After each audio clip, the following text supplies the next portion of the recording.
It's story time!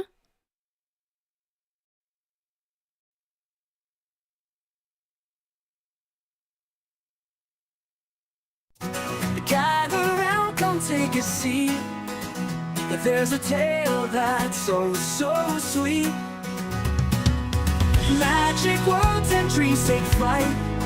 We're gonna have some fun tonight. Talk will entertain you with stories old and stories new. Adventures waiting, just unwind. It's story time.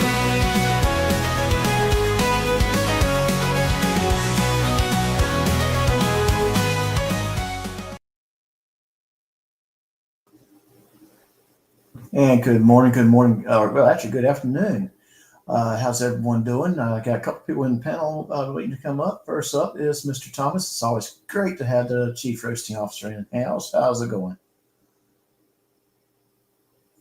Rob, you there? And he's probably having technical issues. And so next up, we also have David. How's it going, David? Hey, how you doing? My video's unavailable. Oh, I'm kidding. Yeah. I see that.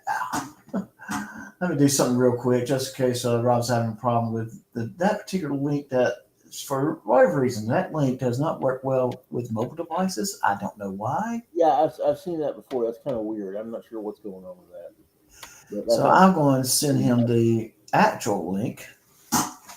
Yeah, you get one that it creates free invites, but then, yeah, so it's a little crazy. But it looks like he's back in, but just to be on the safe side, I'm going to send him this other link just in case this one fails too. This time he fails to get in. So let me hit that send button. It's in his email, but we'll try him again. Hey, Rob. Is he there now? He's back, but Robert, we're not hearing anything from you. I sent you the other link. I wonder if he's got his microphone muted. I don't know. I'm here. Can you hear me? Yeah, there you go. Hi. Yeah, we can hear you now. Yeah, there we go.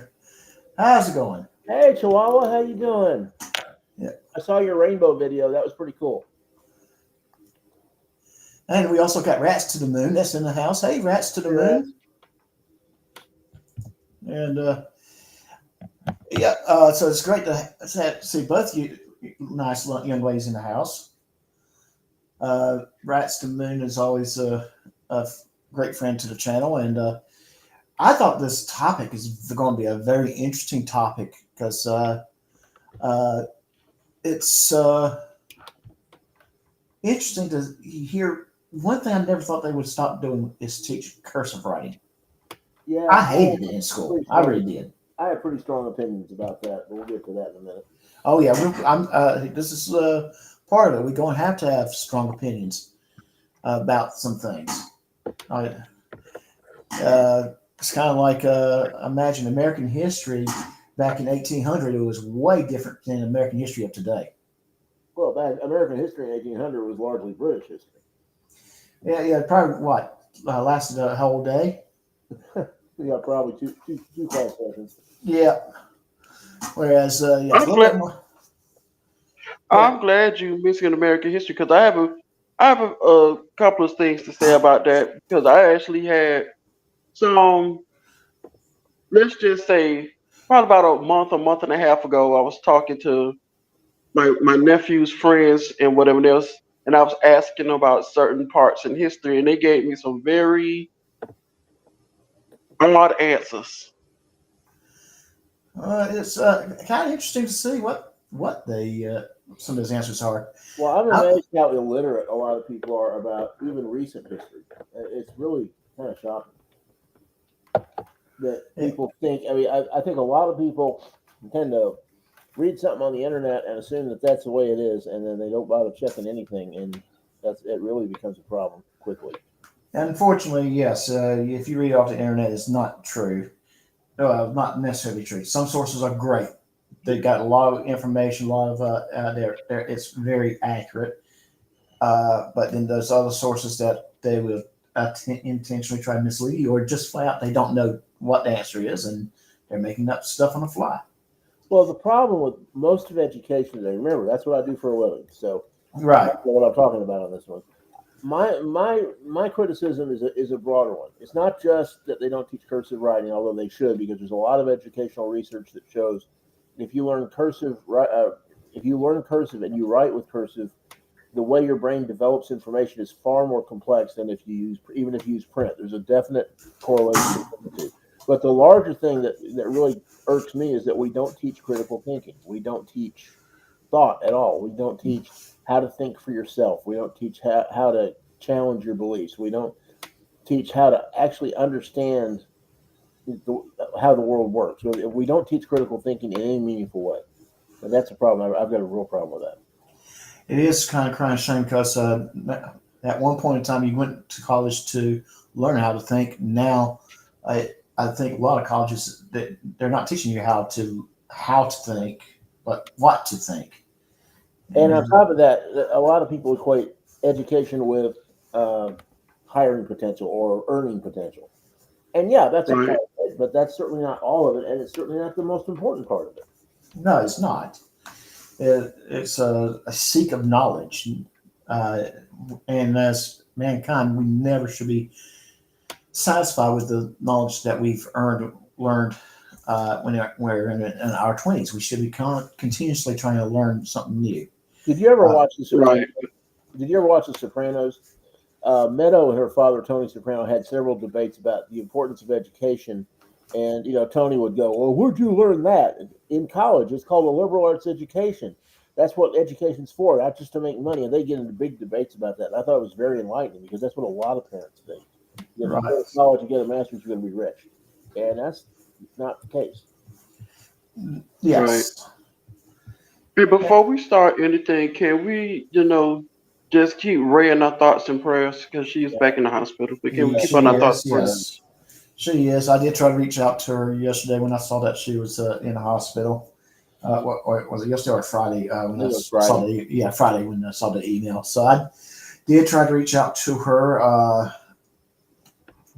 She didn't answer, but yes, hopefully she'll be okay. Keep her in your prayers because she's having a rough time. She does. She is. She is having a very rough time. So we will definitely hang in there, okay? Yeah, right. Yeah, Miss Ray, if you're listening, know that we are thinking about you. And and she's another one that would have been great to have on this discussion because as a librarian, she would have. She's not an educator per se, but still, as a librarian, she worked closely to the education system. So. Definitely, another aspect that would have been great to add to the discussion. So I was very disappointed that she couldn't be here. But at the same time, I wanted to be, and I do hope she gets better for a lot of different reasons. I mean, it's just would have been nice to have another.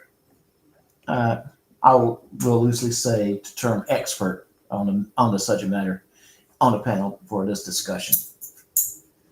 So, see, that's it. When you come to the kids and you say the library, when you bring up the library, it's just they don't even know or even use the Dewey Decimal System anymore because that would have been the question I would have asked her: is the Dewey Decimal System in use still?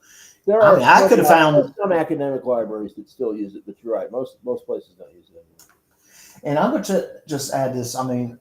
In college, I worked in the library. I knew that Dewey Decimal System inside and out back then. Probably don't know. I probably could walk in and if the library was still using the Dewey Decimal System, finding a book I could based upon that system. Well, one of the problems also is that libraries, like everything else, have become so specialized that a lot of them have their own systems now. Like if you go to a scientific library or a computer-based library is strictly for computer information. They have a whole different system than if you were in a general library, public library or something. Right. And Cool Clearwater. Cool Clearwater is in. Just 1 second, please. Cool Clearwater is in the house. He's saying howdy. Hey, And cool. What's Hannah up, and CCW? hi Hannah, who is typing for him today. So hi Hannah, it's good to see have both of you around. Hey guys, how are y'all doing? No, it's just the fact, like I say, the day we go in a public library, a lot of, you see the Dewey Decimal System there, but you don't see nobody using it because all they have to do is just get on their phones now. Well, now Yeah, going back to cursive for a second, cursive is making a comeback in a lot of states. I know Texas has reinstituted in the teach that you have to start teaching cursive, but it's just now starting to get going again. So, Yeah, but yeah, I learned cursive writing in the third grade, really. yeah, yeah. I learned it from I can't. I mean, I can't remember when I learned it. I've been doing it so long. I believe that they started teaching us when we were in second grade, and by third grade we started using it more or throughout the whole class period. Uh, I was not a big fan of it because I just had a hard time It's doing the loops and you stuff. know, it's just a lot of things that school has really changed now. Because I remember growing up, going to school, you had at least like 30, you had at least like 30 to 32 kids in the classroom. Now you have classes you with just 15 students in there, Right. and you have teachers and a teacher's aide. And I remember going to school, you would have, like I say, 30 to 32 kids and one teacher. And the teacher knew exactly how to run the class, knew exactly what she was teaching. But Mhm. now it's just totally different. How so? How Well, so? How is it different now? Well, you walk into a classroom right now, you see, especially if you let's just say you walk into a high school class. You walk into a high school class right now, you see, I guess technology has moved up now. They now have laptops. When I went to school, we didn't have laptops. mhm. Well, We that's true. didn't have laptops. We could. Teachers still have to teach, man. That's the bottom line. Teachers teach, students learn. Doesn't matter what kind of I mean, technology needs to be used, and it needs to be used effectively. But if all Right. you're doing is getting on a computer and doing something, then you're either in a place where there's a bunch of different things being taught at the same time, and they have to do that, or someone's being lazy. But I mean, There no. was when I was in school, my elementary school. I remember when we had one computer. My junior high school had a computer lab that people would so often go into. Uh, and when I was in high school, I took a computer science class, which probably was the only computer lab on campus at the time. So yes, Right. a lot has changed. Where for me, there weren't many computers on college campus. Most everything was done by books, paper, pencils. Uh, our printer was our number two pencil. And Uh, I can say the same thing if you went to school in the 70s or the 60s and the 70s. The technology back then for them was basically a Xerox machine or or maybe a typewriter. overhead projectors and that kind of Over thing. the Which yeah, overhead projectors. That's right. yeah. So I think for us, we kind of saw a lot of things, and we started seeing that transition of more and more technology being placed into the classroom, but never taking over like it is today. Well, Today, you go up. one big change was when COVID hit, because we had to teach classes. This is college and high school level. We had to teach classes completely online for a couple of semesters, and it was really bizarre. That really changed everything. And I think a lot of people realized that that there were a lot of things you could do online that they hadn't been done before. And it's unfortunate because now we're getting back to regular teaching, and a lot of people are relying too heavily on computers and technology and that sort of thing to do their job. Hey, Stefan, ¿cómo allez-vous? Right. Hey, Stefan, how's it going? And Right. yes, and you're seeing that in a lot of different industries. Uh, I'm working IT. For a period of time, I was IT in a hospital setting. Also, before I worked IT, I was an EMT. I worked as an EMT on backup ambulance and in the ER. Uh, Computer usage was very, very limited back when I was an EMT. There was only one, usually one, maybe two computers in my department. one was being used by the secretary. The other one was for the doctors to put in orders that would go to the labs and stuff. But never charting was not done on the computer. It was done by hand. It was a lot of different things was done by hand. And the thing that comes to my mind was if the computer systems went down, we didn't panic. It's like, okay, it's down. No big whoop. We just do everything by hand and keep on going.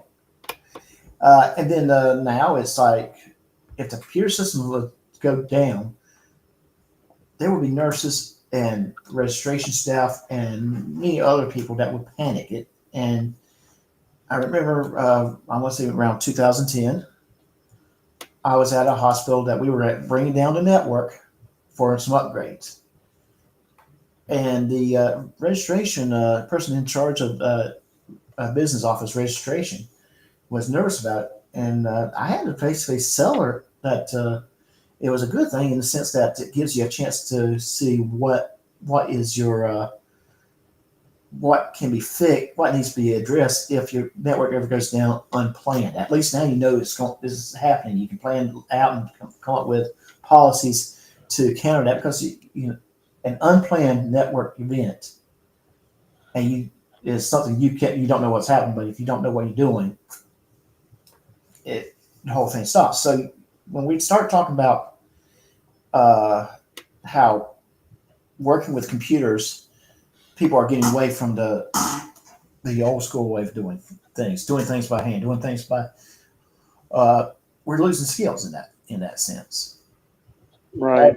And Yes. one of the hospitals have started doing is printing up charts and keeping records. You know, they're keeping hard copies of most chart records now, just in case that happens. You know, it would be nice if they would, but a lot of it becomes a space issue. Those records, would be huge, and a lot of hospitals just don't have the space. Yeah, They're but a trying lot to of find hospitals space just keep it like for what they do is they'll print up hard copies for patients they actually have admitted that they're treating. Right. Once they leave, then they get rid of the hard copies and so they have the extra space. But they're trying to come up with good hard copy backups in case that happens, because it happens more often than you would think. Yeah, well, yes, but see, that becomes a very, very difficult task when you get a new patient in the middle of that kind of situation too, because you cannot pull up that patient's records, and of course, if a new patient shows up, you don't know if that patient's when they'll show up in the ER or into the hospital, need to be checked in. But that's all. I mean, there's people that's their job, that they kind of figure these things out. Of course, they've also now got sophisticated internal networks of backups to the backups and backup power supplies, and it's a lot harder for the whole system to go down at once. But It is a lot harder, but here's the thing: if it can go down, it will go down. Oh yeah. At some point. I mean, how many times have we heard that someone did something stupid on the in a network somewhere that either brought a business down, a school down, a hospital down, because they clicked on the wrong link. Yeah, we have a program called Skyward that we keep our grades on, and occasionally it will crash, and boy, does that cause headaches. Yes, and it's great that we have these things. It means we can gather our information quickly on a regular basis, but it's also scary that if something bad happens, how crippling this becomes, when it really should not even be crippling. It should be, okay, we just have to work a little differently. Might take us a little bit longer to do some things, but we got to work differently to get to what we need to do to accomplish our goals. Which brings to students with laptops in the classroom. Right. Yes. Which I don't see a problem with. It's just, it's totally different from when I went to high school and everything. I'm like, so you all using laptops in the classroom instead of, do y'all, I even asked them sometimes, like, do y'all still even take notes with just using paper and pen or whatever, or either No, kids. they say everything is on their laptop? I've got kids that use notes, regular old notes. I'm just going to tell you, laptops or computers in general is great when it's time to write your papers. It's great to do that kind of stuff. But there's something about holding the book in your hand and reading it. It's something about having a notepad in front of you. Yeah. And when I say notepad, I'm talking about an actual notepad with paper in it and the pen like those, and not depending on that.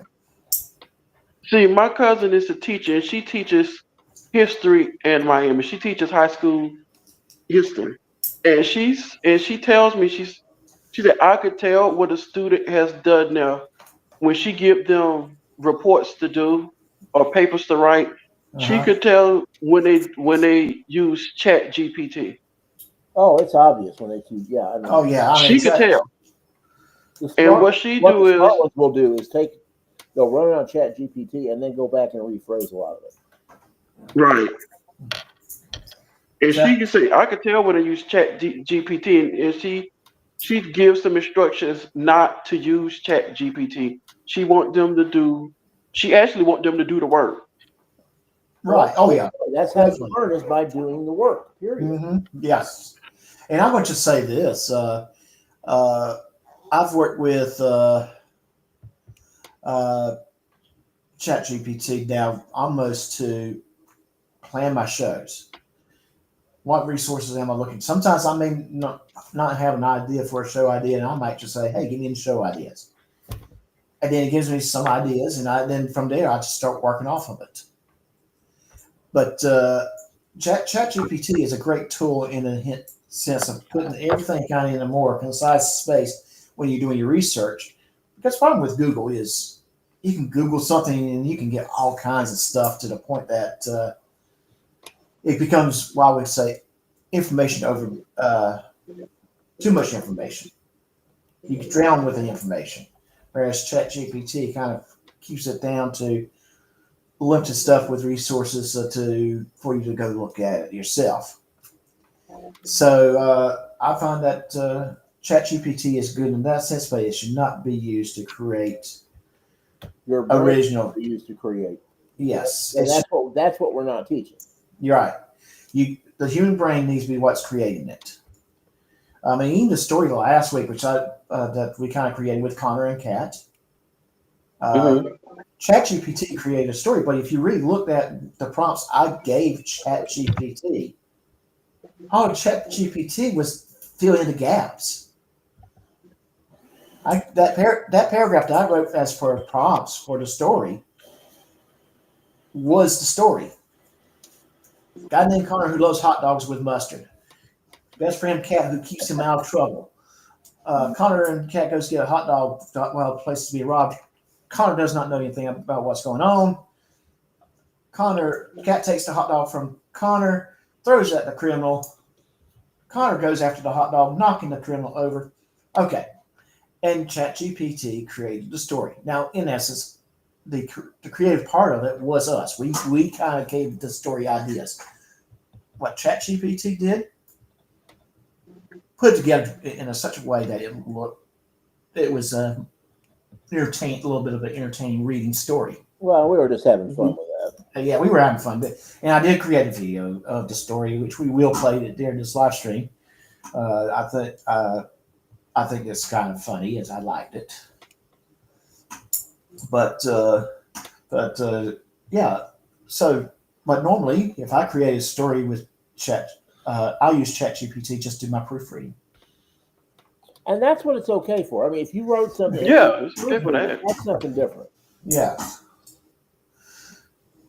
It's okay for that, but if you're gonna use Chat GPT to just do an entire report or do your entire history paper that your teacher assigned you to do,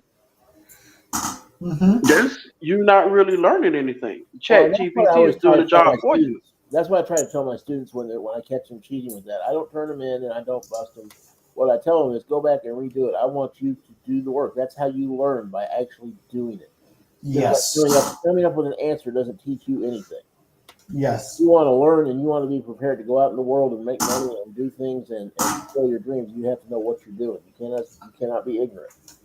That's the same thing with the math. I'm like, remember you had to show your work how you got to this answer. Right. When you did your math problems in school. Now it's totally different. Sometimes you don't even have to show you work. You just have the math problem there along with the answer. Okay, how did you get to this answer?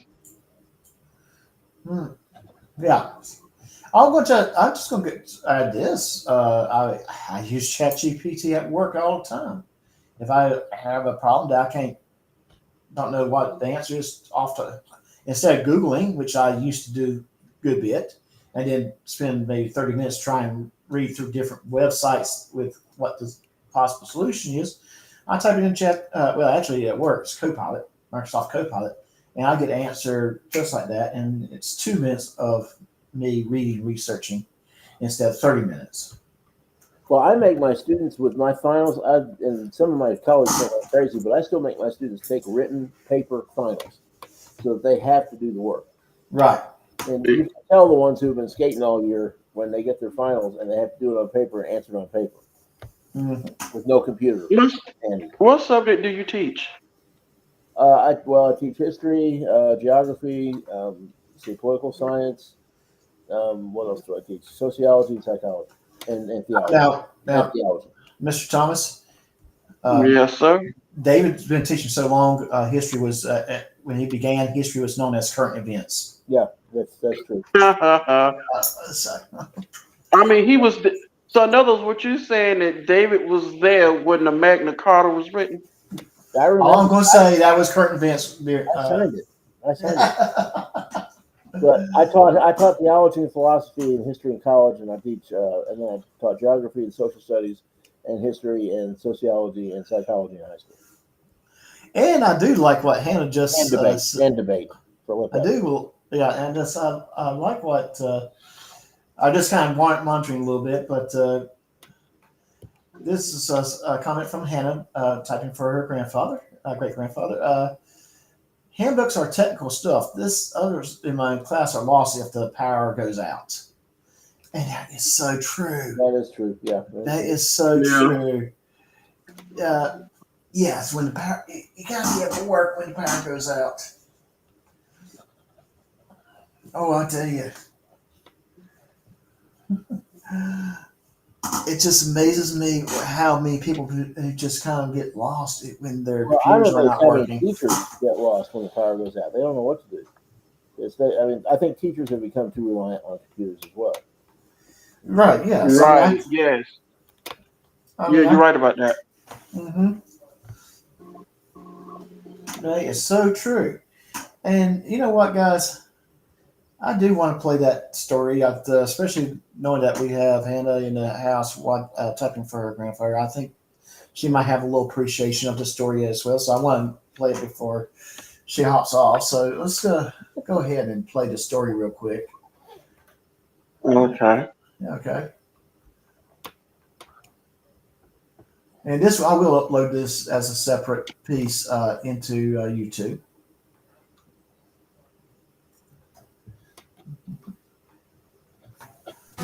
Gather around, come take a seat.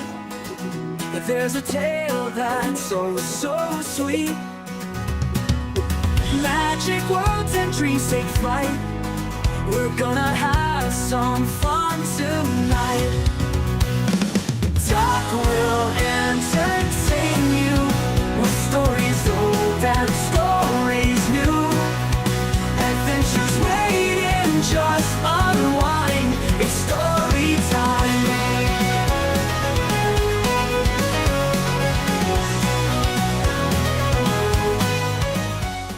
Welcome to Dockley News Storytime. I'm Dockley New. My pal and I created 2 new characters, and with the help from ChatGPT, we created the first Connor and Kat story series. Meet Connor and Kat. Connor is a lovable, clueless guy with a man bun, mustard-stained t-shirt, and headphones permanently around his neck.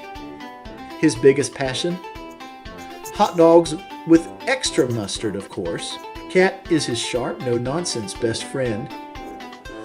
A talented artist who somehow manages to keep Connor out of trouble, most of the time. Today's story, The Hot Dog Hero. When Connor wanders into a cafe during a robbery in progress, completely unaware, chaos comedy, and a flying hot dog save the day. Ket's quick thinking and Connor's accidental heroics make this a story you won't forget.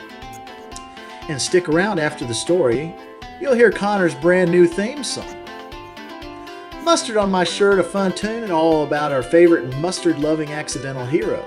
Now, let's get to the story. The Hot Dog Hero by Doc's Storytime Panel and ChatGPT. It was another sunny, weirdly wonderful afternoon in Austin, Texas. It was perfect for Connor, a tall, skinny ginger with a man bun, his signature mustard-stained t-shirt, and chunky headphones slung around his neck. And what was on Connor's mind today? Hot dogs, as usual. Hey, Kat, he had texted earlier. Kate, his best friend, sharp, witty 5'2" with blonde hair and paint-splattered overalls, had rolled her eyes but smiled. Let's get some lunch.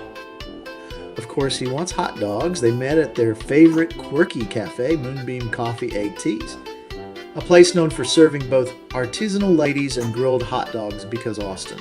But as they approached, Kate noticed something off. A guy in a ski mask stood at the counter waving a pistol at the terrified cashier. A robbery in progress?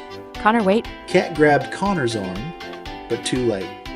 Connor, blissfully oblivious, headphones blaring an old skate playlist, walked right in.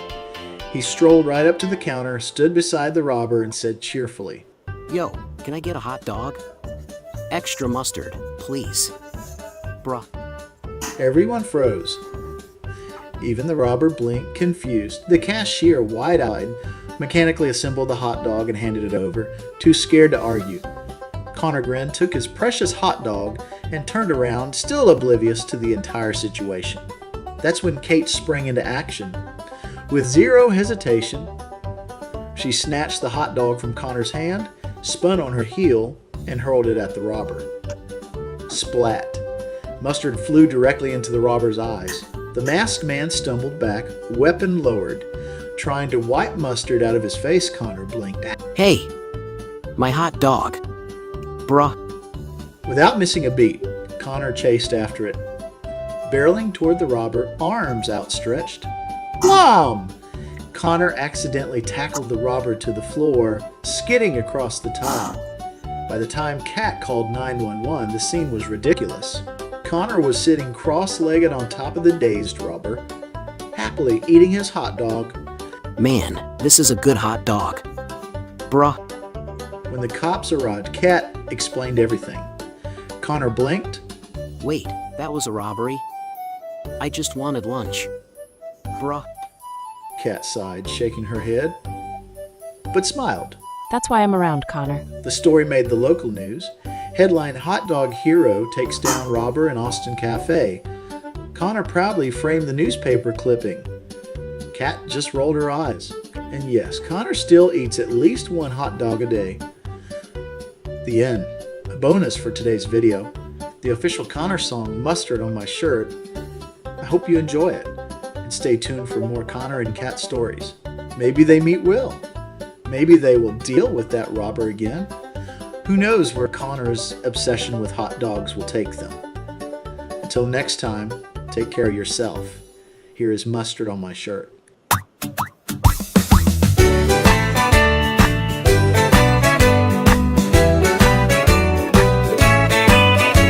I'm stepping out the door, headphones on my head, thinking about a hot dog and nothing else instead. The world's a little crazy, I don't really mind. I'm just chasing mustard and good times to find. Mustard on my shirt, ketchup on my shoes, walking through the city, got no time for bad news. If there's trouble in the air, well, I didn't see a thing. Just give me one more hot dog with that mustardy zing.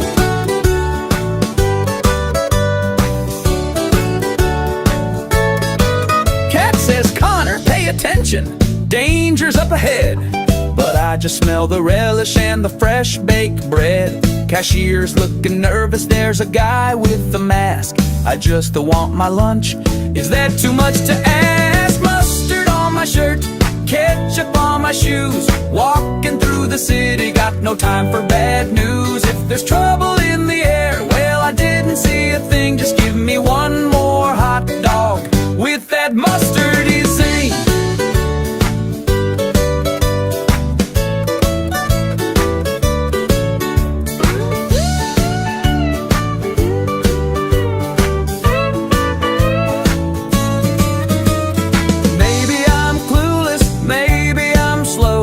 but somehow things work out wherever I go. So if you're in a pickle and you need a friend, look for the guy with the mustard blend. Mustard on my shirt, ketchup on my shoes. I might trip and tumble, but I'll never lose. Hot dog in my hand and cat by my side, we'll save the day. Accidental ride. Do-do-do.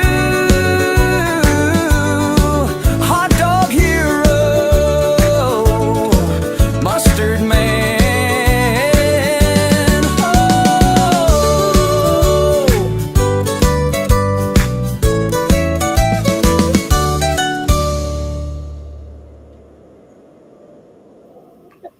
That's good. Yeah, that was fun. That was kind of fun. But I did use my AI voice generation. I hope you guys kind of caught on where I had different voices for the characters. Mm-hmm. Yeah, I see that. Yeah, I had to have Connor say "bruh." I thought Yeah, I noticed that. yeah, I just thought that would be just kind of a Connor thing to say "bruh" at the end of each statement. Bro, So hot dog. I had a hot dog, bro. I'm sorry. I had a hot dog, bro. Yeah, bro. Yeah, yeah. Oh, yeah. And It, cool, clear word. Yeah, I would say spicy brown mustard, definitely. it'll be good if Connor did meet up with Will, then they could exchange. Connor could get Will a hot dog, and Will could And give Connor, a sippy cup full of alcohol. well, can you imagine Connor intoxicated? No, actually, I can't. That would be Well, tough. we know what's in Will's sippy cup though, but Well, we know what's in his sippy cup. Yeah, sippy stuff. Yeah, but yeah, I can see a story with that at some point. That Will goes to Austin for whatever reason. So, and we can have fun with that. But just that's to down. get us some more, shenanigans. Yeah, yeah. Yeah, Will's shenanigans, or Sippy Cup shenanigans with Cat, Connor and Cat, which is I think that would be kind of a fun story.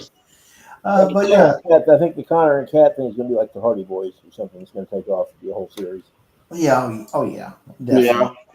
definitely. I'd see it happening that way. It's Connor constantly finding himself in trouble for really just walking in the wrong place at the wrong time. He's the type of guy that you wouldn't want to take to Vegas because he has really bad luck. Or really good luck, depending on how you look at it. I'm sorry. Yeah, Or really good luck, depending on how you look at it. yeah, but somehow he gets himself into trouble, but at the same time, it's But he came out. he gets himself out of it. He came out as a hero, didn't he?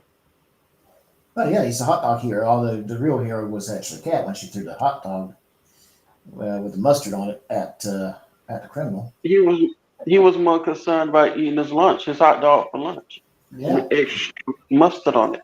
Yes, and then he knocked the guy down trying to get to the hot dog that was thrown at him. Which is, of course, important if you're a hot dog guy. Giving you a hot dog is the whole point. Yeah. Yeah. So, but yes, I just like I said, I can see a Will Connor and Cat adventure. I don't even know if they would get along. I could see those two getting in a fight. What do you think? Will and Connor getting in a fight? Nah, they're Nah. both too old back for that. No. That would be funny.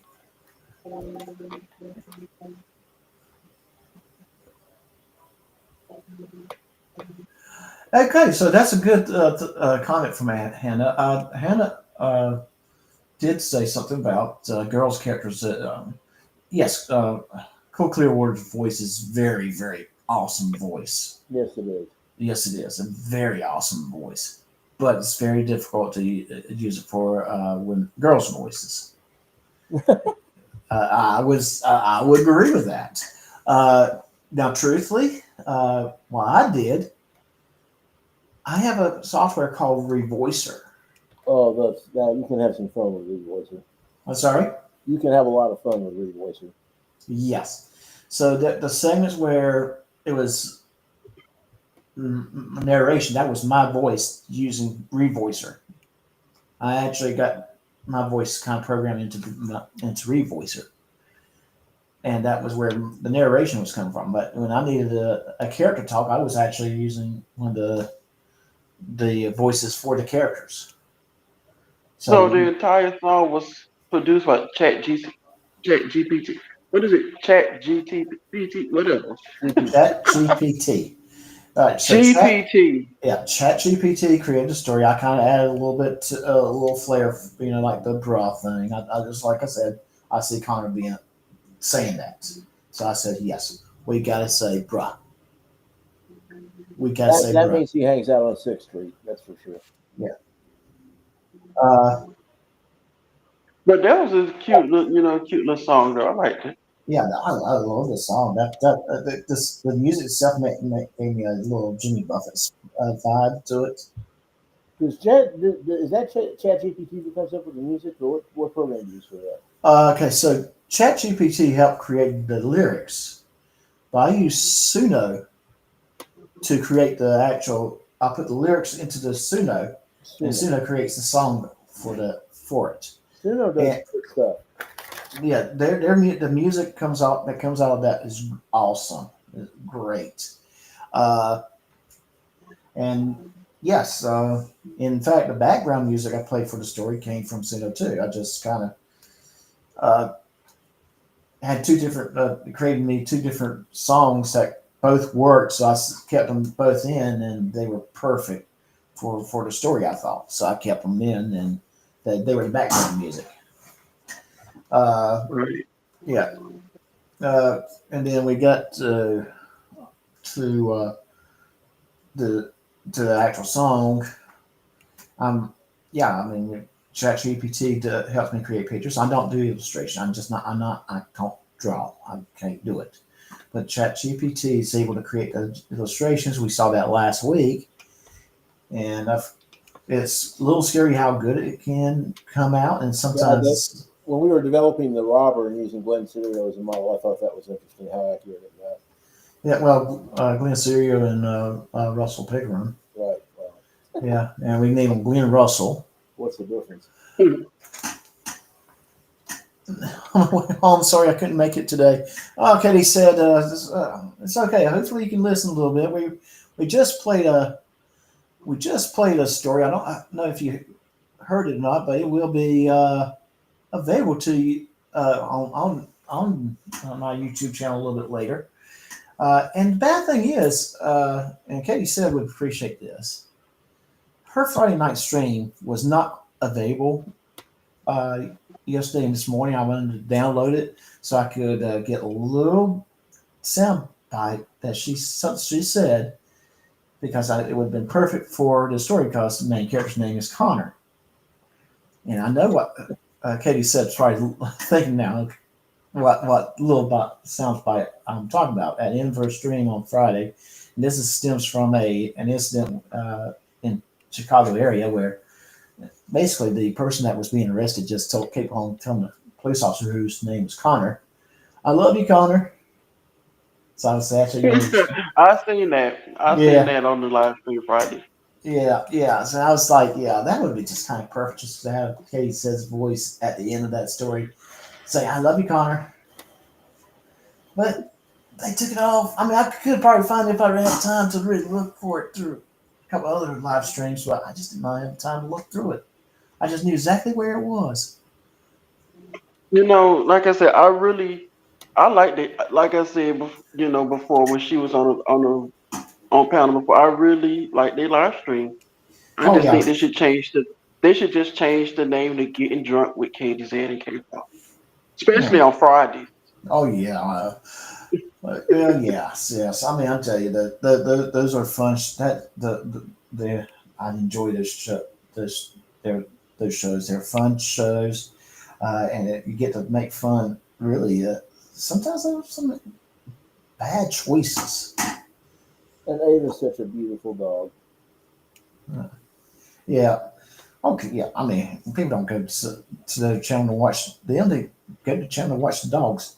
I go to their channel to watch that spooky corner in K-Far's background.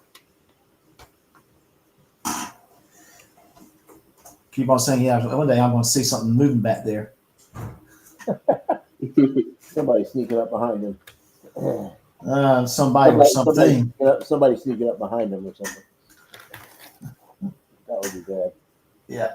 But, this kind of made me think about, and I know we're getting away from the topic for a moment, but it just did make me think about something. You remember I told you about Revoicer and how I use Revoicer to kind of simulate my voice.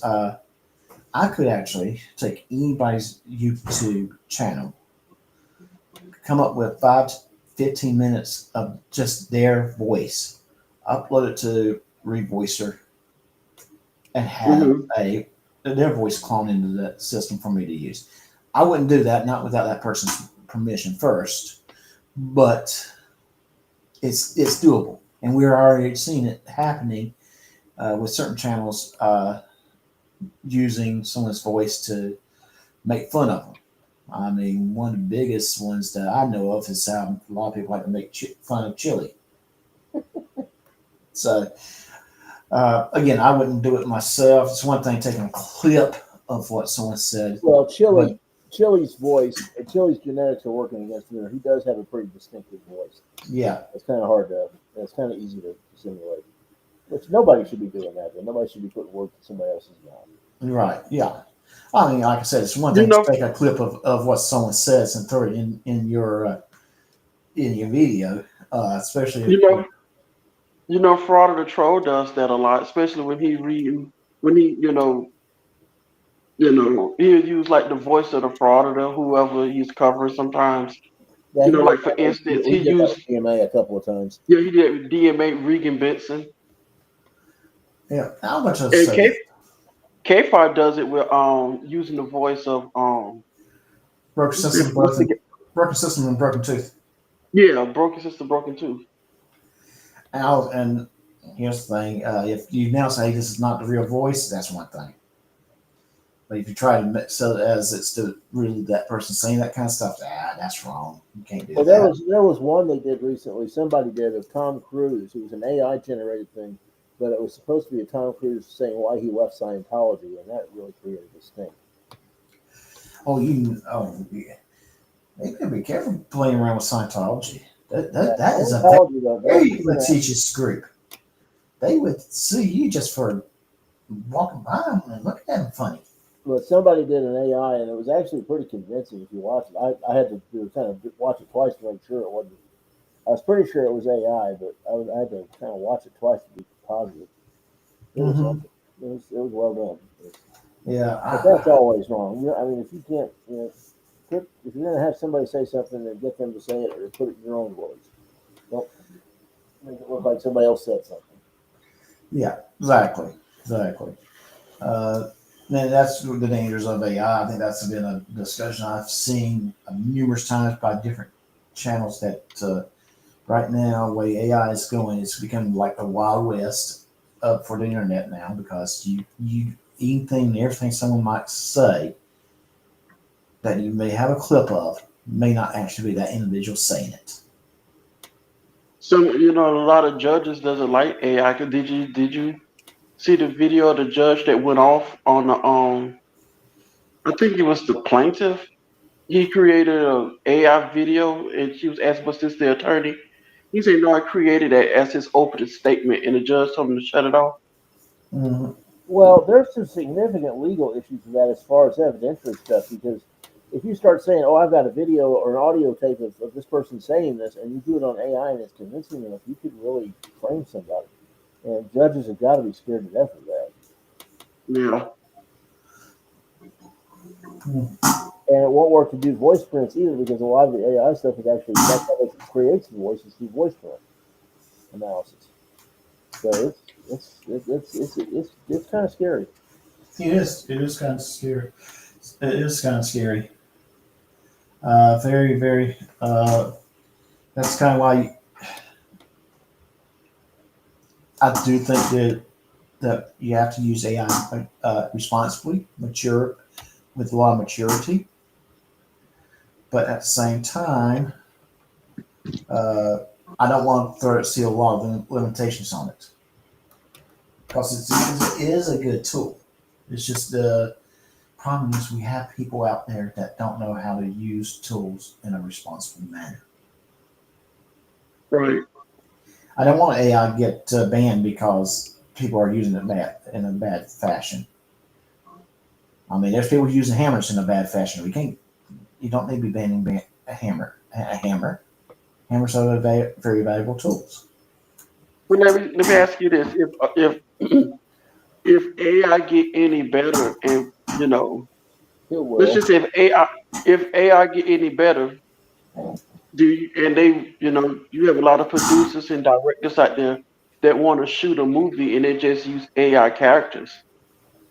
You mean you don't even have to hire actors or actresses into it. You just use AI. Well, I think they're almost there with that. I think so too. Some people are speculating that someone like Disney Plus might give that opportunity where someone can say, you know what, I'm going to watch a movie where Captain America and Superman team up to fight Lex Luthor and Red Skull. Right. Well, you can do that whole thing on AI. And next thing you know, you got Captain America played by what's his name? Who plays Steve Rogers? Oh, yeah, that guy. Yeah, that guy. Yeah. And Superman played by Christopher Reeve. Yeah, you can bring him. AI. You can bring back like you just said, Christopher Reeve, or better, the original Superman. I always thought he was the best Superman myself, but that's just me. I don't know. I will argue that Henry Cavill did a real good job as The Superman. original. Who's the original Superman? What's his name? George. The guy who George, what was George's last name? The guy who was shot later on. What? George Reeves. George Reeves. That's it. Yeah, because he was. When Superman was. When the TV shows were still black and white, you can watch the original Yeah. Superman. I always thought George that was Reeves. That's it. George Reeves. that was always so funny though. When bad guys back in black and white, bad guys would shoot Superman with their gun. Of course, he stands there. Bullets weren't penetrating, but when they're out of bullets, they throw the gun at Superman, and he of course dodges it. Yeah, I remember. You remember the movie Splash? With With down Yeah. he comes home and Daryl Hannah's all upset because somebody got shot in the Western, and Tom Hanks explained, "Oh no, this guy, he was just pretending to be shot. He'll get shot in another show next week." That's black and white TV for you, right there. Yeah. Oh yes. So let's get back to the main topic, where we're talking about schooling and education. There's another thing they could have AI. Actually could produce an AI teacher. You wouldn't even have to hire teachers anymore. That's Yeah, why it's the Here's the thing: we're not far from having robots. Well, in fact, we do have robots to some degree. When I say not far from having robots, think about in 2 years' time. I would say as soon as 2 years' time, you will hear about people who have robot servants, just average middle class Americans. well, that'd be the TV show The Jetsons. Well, yeah, I mean, we're not that far from that. We are not that far. There are companies that's making robots now. Heck, that is one of the things that Elon Musk is working on as we speak is a robot. Well, one of the things, if you ever want to see a thought-provoking movie or read, for those of us who still read, there's an Isaac Asimov short story called Bicentennial Man. That was a good movie with Robin Williams too. Robin Williams did a great job with that. Yeah, but Bicentennial Man is one of the most thought-provoking movies I've seen in a long time. Yeah. Yes.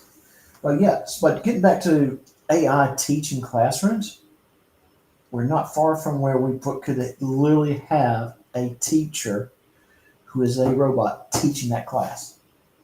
I mean, heck, we saw it. If you're a Star Wars guy, you probably saw it on The Mandalorian, where a teacher was a robot teaching the class. It was a droid.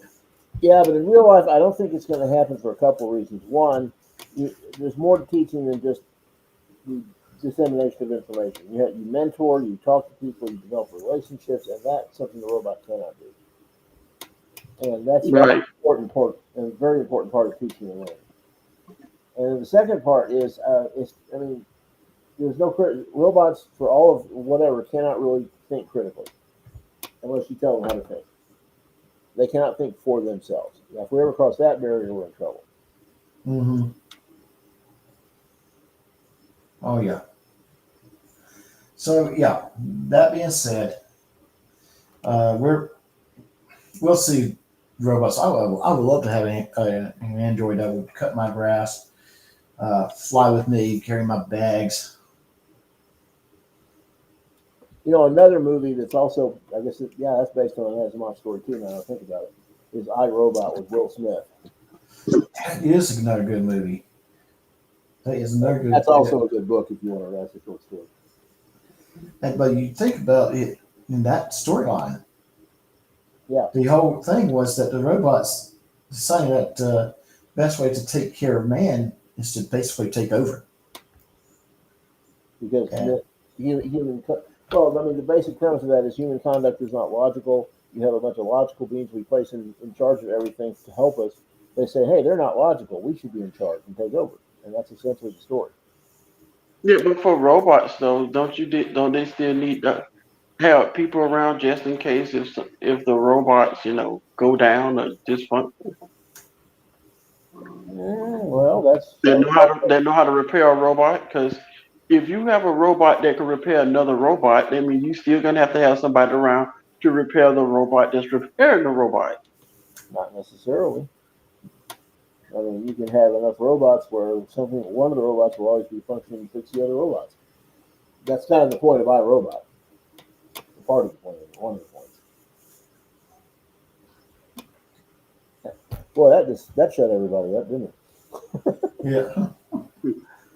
Well, like I said, it's just we're seeing things that is kind of exciting and kind of scary at the same time. Well, I mean, another thing we're not teaching is how to develop moral judgment. And I think, look at where we were 120 years ago, even 100 years ago, and where we are now technologically. And we have come so far so fast that I don't think we realize how far we've come, and it's going to catch up with us.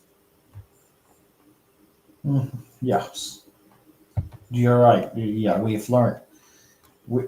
Technology has grown to the point that our laws cannot keep up with it. Well, it's not just our laws; it's our moral awareness, our self-understanding. Who are we? When you get right down to it, would a robot look at us as God? Well, Question.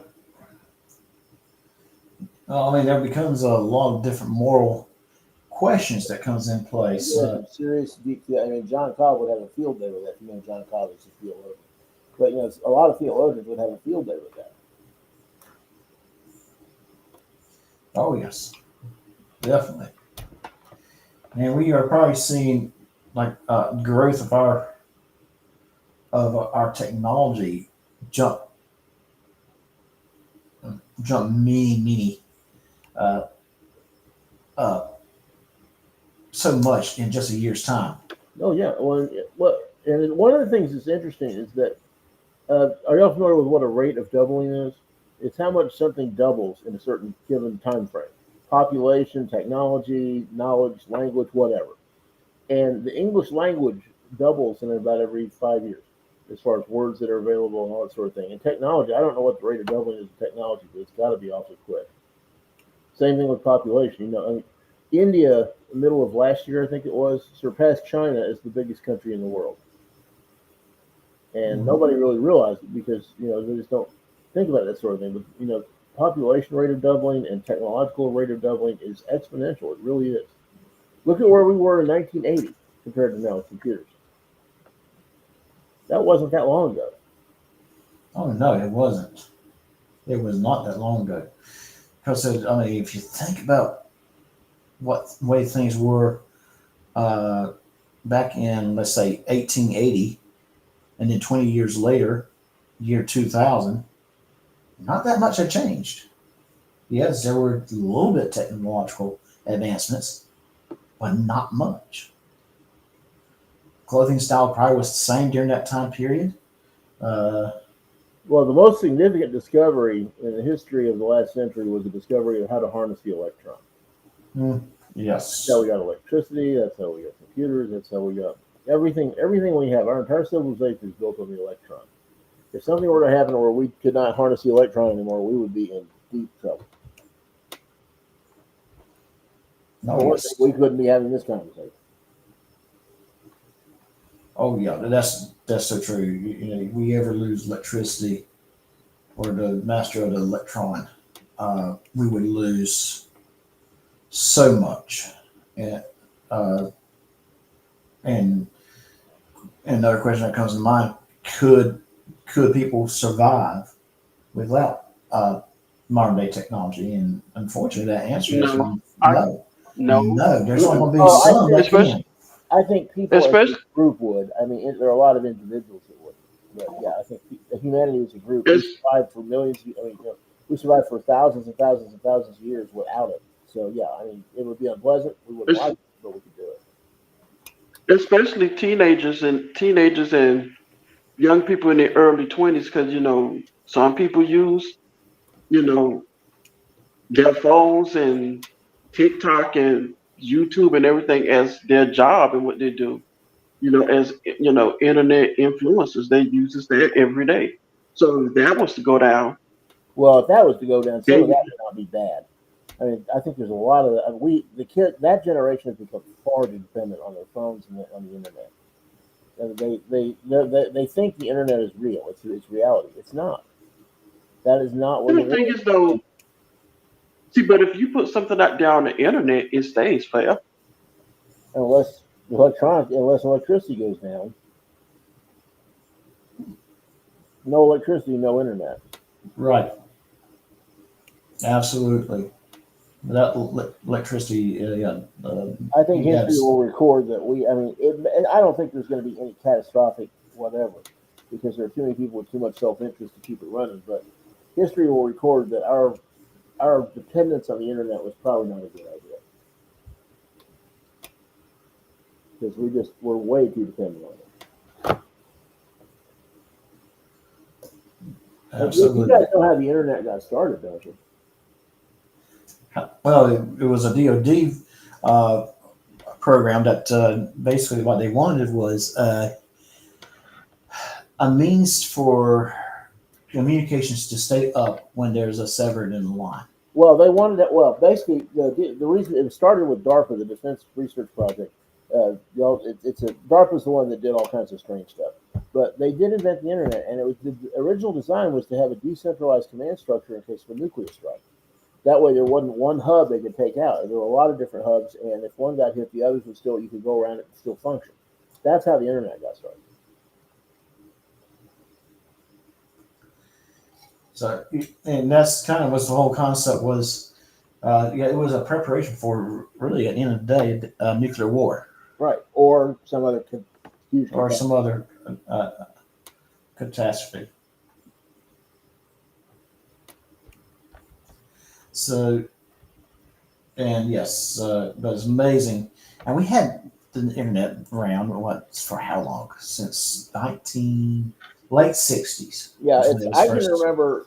I remember when I was trying to remember, early 80s. I think is when I got my first email address, and I thought that was just too cool. That was just so cool I couldn't even see straight. We got an Apple at the Wesley Foundation, the Methodist Campus Ministry at the college I went to. Got an Apple IIe donated to it, and man, we thought that was just the coolest thing since sliced bread. Didn't have a hard drive. It had 2 floppy drives you had to change out to play Snakebite or work on a paper or something, and it was but Katie said something I want to talk about. Here it is. AI is in its infancy. It will definitely get worse though because there are people in the world that are inherently evil. I agree completely. There are going to be people who want to profit from it. There are people who want to use it to control others, and I think we're going to have problems before we don't have problems. And you know what? That's exactly what I was saying. I think earlier that there will be people that will misuse it for, as she put it, for evil reasons. Because there are, Yeah. let's face it, there are a lot of people out there that are not good people. Right, Rob? You're right. You're 100% right. There's a lot of people that uses the internet and it's not good people. Mm-hmm. You know, for instance, like you say, scammers, and they want to get your personal information. Oh yeah. Oh yes, definitely. And they're using the AI to come up with new scams, new means to get it from you. So it's not a. For instance, you know, look at the call centers. You know, y'all ever see this channel on YouTube called Scammers Payback? And you No, know, I'm not. I don't think I and he have. goes and you know, he basically uses the internet to spy on the scammers that are using, you know, trying to scam mostly like elderly people out of their money, you know, by saying that they're from, you know, if they have a problem with you know, with your internet, or I'm with this cable company, or I'm with this, and they try to get them to send their money, but they are located in India, and he cuts them off at the path. Hmm. So Yep. they're using the internet to try to scam people out their money, but he's using the internet to keep them from scamming people and try to get them their money back. Oh, I agree with that. I mean, it's good that that's happening. Unfortunately, there's not Are you enough. talking about Scammer Payback? Yes. Yeah, that guy's great. He does all kinds of interesting stuff, and he's gotten people substantial amounts of money back. Yeah, and there's also this other guy, this British guy. He actually goes into their, I guess he goes into like their CTV, what CTV, and he could actually see them working. And then he goes into like their information. He can find out their name. So he call in. They'll call him. Then he'll start giving them their real names, and the people have a reaction. Oh, he started hacking in. He could actually get their webcams on their computers. He'd sit there and tell them what kind of clothes they were wearing. I mean, Yes. it was great. He got a bunch of. I think he got 4 or 5 major places in India shut down. Yeah. Yeah. And it's that, you know, like he just said, it's evil people out there using the internet, and those are evil people because they're scamming people out your money. They're trying to take, you know, your social security number and everything. Yep. If they can get to it, that they want it, and they would use it for means to get more money, and And for all of you who are you to listening, hold the bag. just so we can say it again, for all of you who are listening, no legitimate place is going to call you asking for your information. No legitimate place is going to want you to send them gift cards for a refund. Use your common sense, people. A lot of Right. those scams, you can think about them for a second, just don't do it. Call them back and call it. Say you're going to call them back. Look up their business number from an independent source. Call them back and see if it was them. I guarantee it's probably not. No, yes, definitely. Call yes. Uh, don't call the number that the text gave you. Go look up the phone number yourself and call that number. Right. If you don't recognize a phone number, I mean, if you think it's a scam, don't even answer it because some of them will. That's the first step in the scam. If you answer it, they know it's a hot number. Yeah, like a couple of years ago for me, I got a text message saying that I have all the, have it was from Amazon saying I have a PlayStation 5, all this other stuff, that's on the list. I didn't order anything from Amazon. And it said call this number. I said, you know what? I'm not gonna even do that. I went and got in touch with Amazon, and they say no. They say no, Mr. Thomas. They say you haven't ordered anything. I said I know I haven't ordered that. She said whatever what you do not click on that. Click on the link that they sent you. It's a scam. Oh, I mean, especially with Amazon or any of those who I've got an account with, I'll just go, if it's not on my order list, I didn't order it, period. Exactly. So to kind of emphasize, scams and some other things, I'm just going to basically share. On my phone, I got a text from an email address, not a phone number. It's supposedly from South Carolina Department of Motor Vehicles, DMV. Now, I have not been in South Carolina for at least 2 years, maybe a little bit more than that, especially with my vehicle. Yeah, about 2 years. And in there, it's indicating that apparently I have a traffic ticket of some kind with South Carolina. And of course, Are you sure about that? I sure as heck didn't get pulled over. Oh, I'm like, because I don't. I got a phone call about 4 or 5 months ago from somebody claiming to be from, and I live in Milam County, okay, and it's part of the Austin area. But this guy calls up and says, "This is so and so. I'm a sheriff's deputy with the Milam County Sheriff's Office." And I'm like, Oh yeah.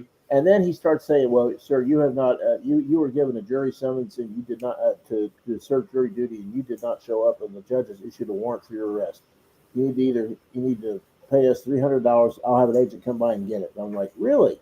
I'll tell you what. I happen to be the chaplain for the Milam County Sheriff's Office, and I'll call the sheriff's office and check. What's your name again? Click. And I went ahead and called the sheriff's office, let them know what was going on, because I'm sure I'm not the only person that called. Oh yeah, They you're not the already only knew person. about it. But I got a call. Ever do that? I got a call like that before. Granted, I'm in North Florida. I get a call from Dade County, Florida, which is originally where I'm from, and they tell me the exact same thing, saying I have this certain amount of tickets that I need to pay. I say, well, can you tell me the dates on these tickets? And they gave me the dates, which I knew was a complete lie because I haven't been to Miami since 2017. It's 2025. And they gave me the dates. I say, well, I'll tell you what. If you say it's a warrant out for my arrest, come get me. Yep, that's I basically didn't tell her come get me. I'm like, what? I'm like, pretty sure. Can you, come get me? And they never, still to this day, they haven't came and got me because I know it was a scam. Oh yes. But a lot of them sound fairly. I mean, I could have legitimately not gotten a summons for jury duty. It happens. I've gotten called for jury duty before, but they don't send out warrants for you if you don't show up for jury duty. Especially, and don't you never. No one is ever going to have to pay a warrant to somebody who's going to come out and get that money. You pay that to the clerk's office. That's it. Right. Officers do not collect money. Deputies, local police, FBI, federal, any law enforcement officer is prohibited from collecting money by law. So See, but the thing is, it's a scam right there. See, but the thing is, what they like to do, they like to take advantage of like the elderly because A lot of elderly they like to go after the elderly. as stupid as they seem to think they are. Yeah. Right.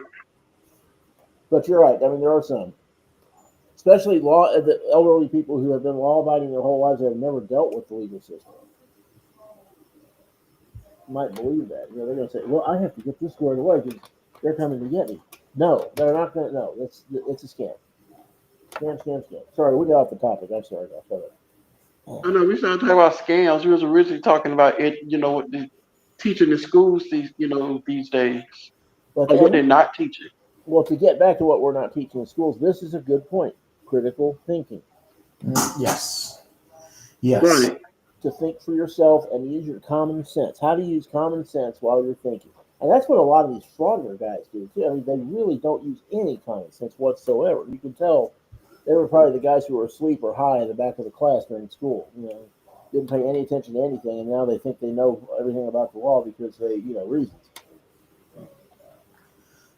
Yeah, that's kind of one of the funniest things. The most least educated person in the group. I'm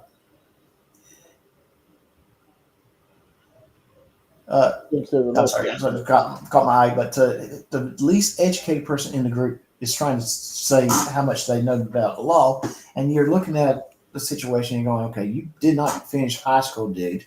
You're telling a police officer, some with associate's degrees, some with a bachelor's degree, maybe a few of them with high school diplomas, but at least they've been through post certification. Some of them with master's degrees. I know some cops that have got one, Yeah. at least got one master's degree. Right. And let's That's not, perfect. hey, let's not be knocking high school dropouts. I'm a high school dropout. Now, granted, I have 2 master's degrees, but I am a high school dropout. And you know what Katie said? Katie said and KFAR made a perfect. What you just said. They mentioned that Friday. They said she knows a lot of people. Katie said she knows a lot of people that has a lot of degrees, but they could still be the dumbest people, the most stupidest people in the world. Well, But you have the person that don't have a high school, excuse me, that doesn't have a high school diploma, but yet they're the most smartest, intelligent people out there. yep. Some of the smartest people I ever met were high school dropouts. For instance, who are Steve Jobs? Oh yeah. Was he ever? I thought he was high school dropout. Okay. He went to college, but he dropped out of college. Not Steve Jobs. That part was Bill Gates. One or two did that. Yeah, one of them, either Bill Gates or Steve Jobs. I think they both did, if I remember right. Yeah, but and I wouldn't say. I think Bill Gates was more of the business-minded person. He knew how to get things operating, and he did not know computers. He was more like the guy that saw the business opportunities with the technology of what other people created. Well, And the funny thing about that is that both Bill Gates and Steve Jobs and Wozniak and all those guys, what was the name of the company that had? There was, I think it was Xerox. Yeah, Xerox had the house. But they, they Yeah. also invented the what you, they invented the what you see interface, the WYSIWYG interface, and they offered it to all of them free if they could make it work. And so they all kind of took it and ran with it. But whoever made that decision probably was kicking himself later because that's what Jobs and Gates and all those guys based their interface systems on. Mm-hmm. What Gates succeeded was he produced software. He didn't produce hardware. He just produced software for the hardware. And Jobs built computers with their own software. So that's where they diverse as far as the history of the two jobs. I'm sorry. But then one of them worked for IBM, right? Because IBM is not even around It anymore. was IBM that offered them the WYSIWYG. That's right. It wasn't. It was IBM that did that. That's right. Bill Gates sold DOS Right to IBM. Yeah. But he maintained ownership of DOS. Well, he didn't sell it back. He licensed it back. That's the key to Microsoft's success. They licensed the software. They still owned it. In fact, to this day, if you read your Windows end user agreement, you don't own that software. Microsoft does. You are given a license to use it. Mm-hmm. And that's not just Windows. We're also talking about Office or anything else that's Microsoft owned. Yeah, anything that Microsoft produces has that agreement with it. That's why they're so successful. They don't have to worry about maintaining machines and all that kind of stuff. And that has nothing to do with what education's not teaching. So, well, history, I guess, a little history there.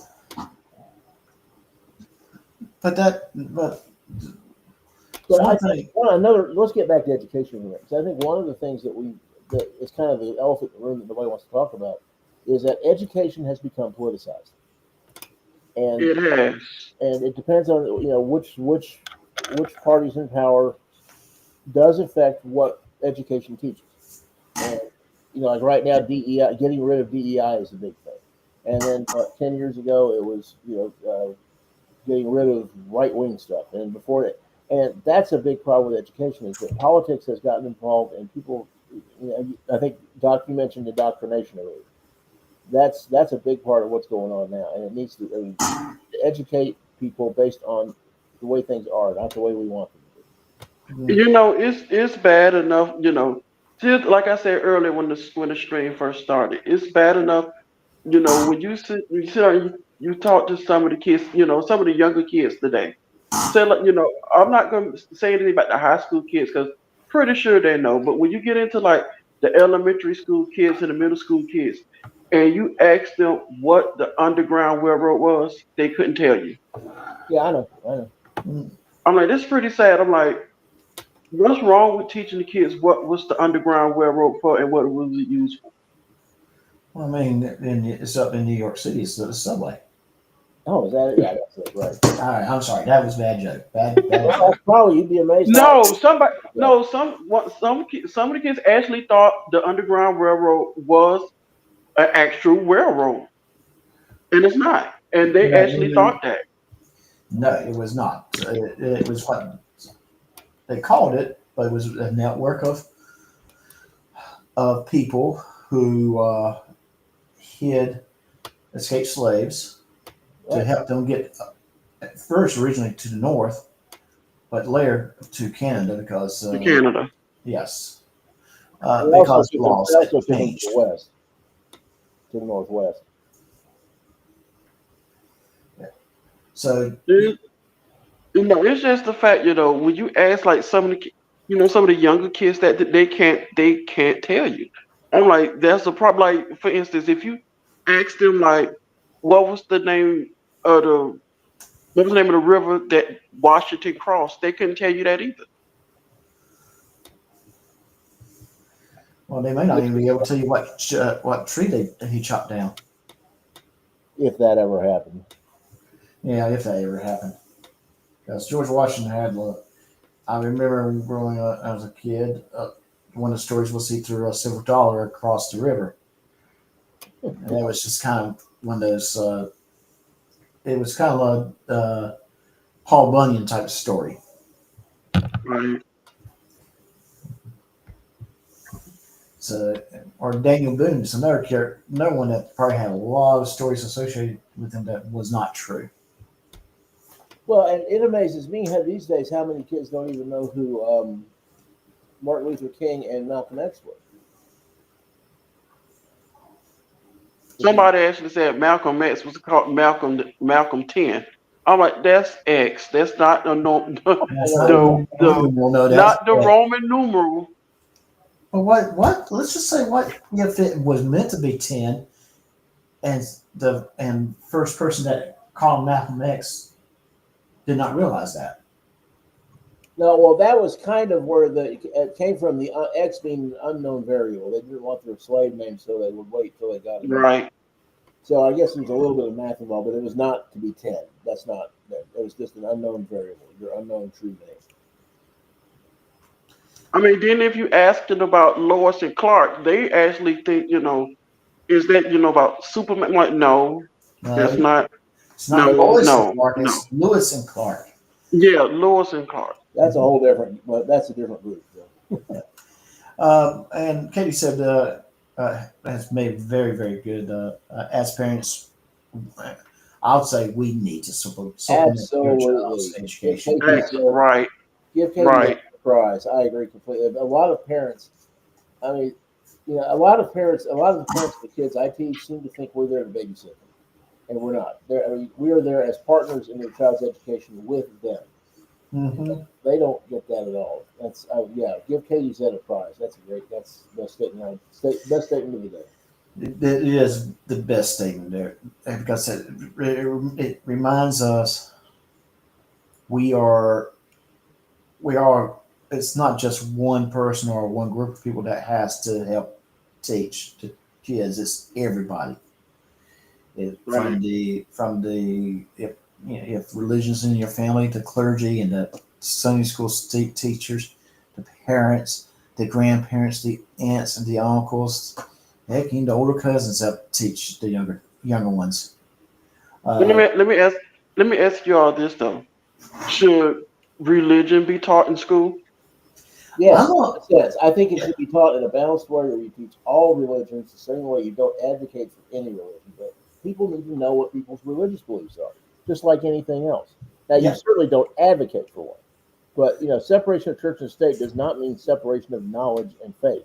You can, as long as you're giving a balanced view of where Islam came from, or where Christianity came from, or where Judaism came from, or where Hinduism came from, and so on. As long as you're giving a balanced academic non-biased, non-influential viewpoint, then yes, absolutely it should be. It's like anything else.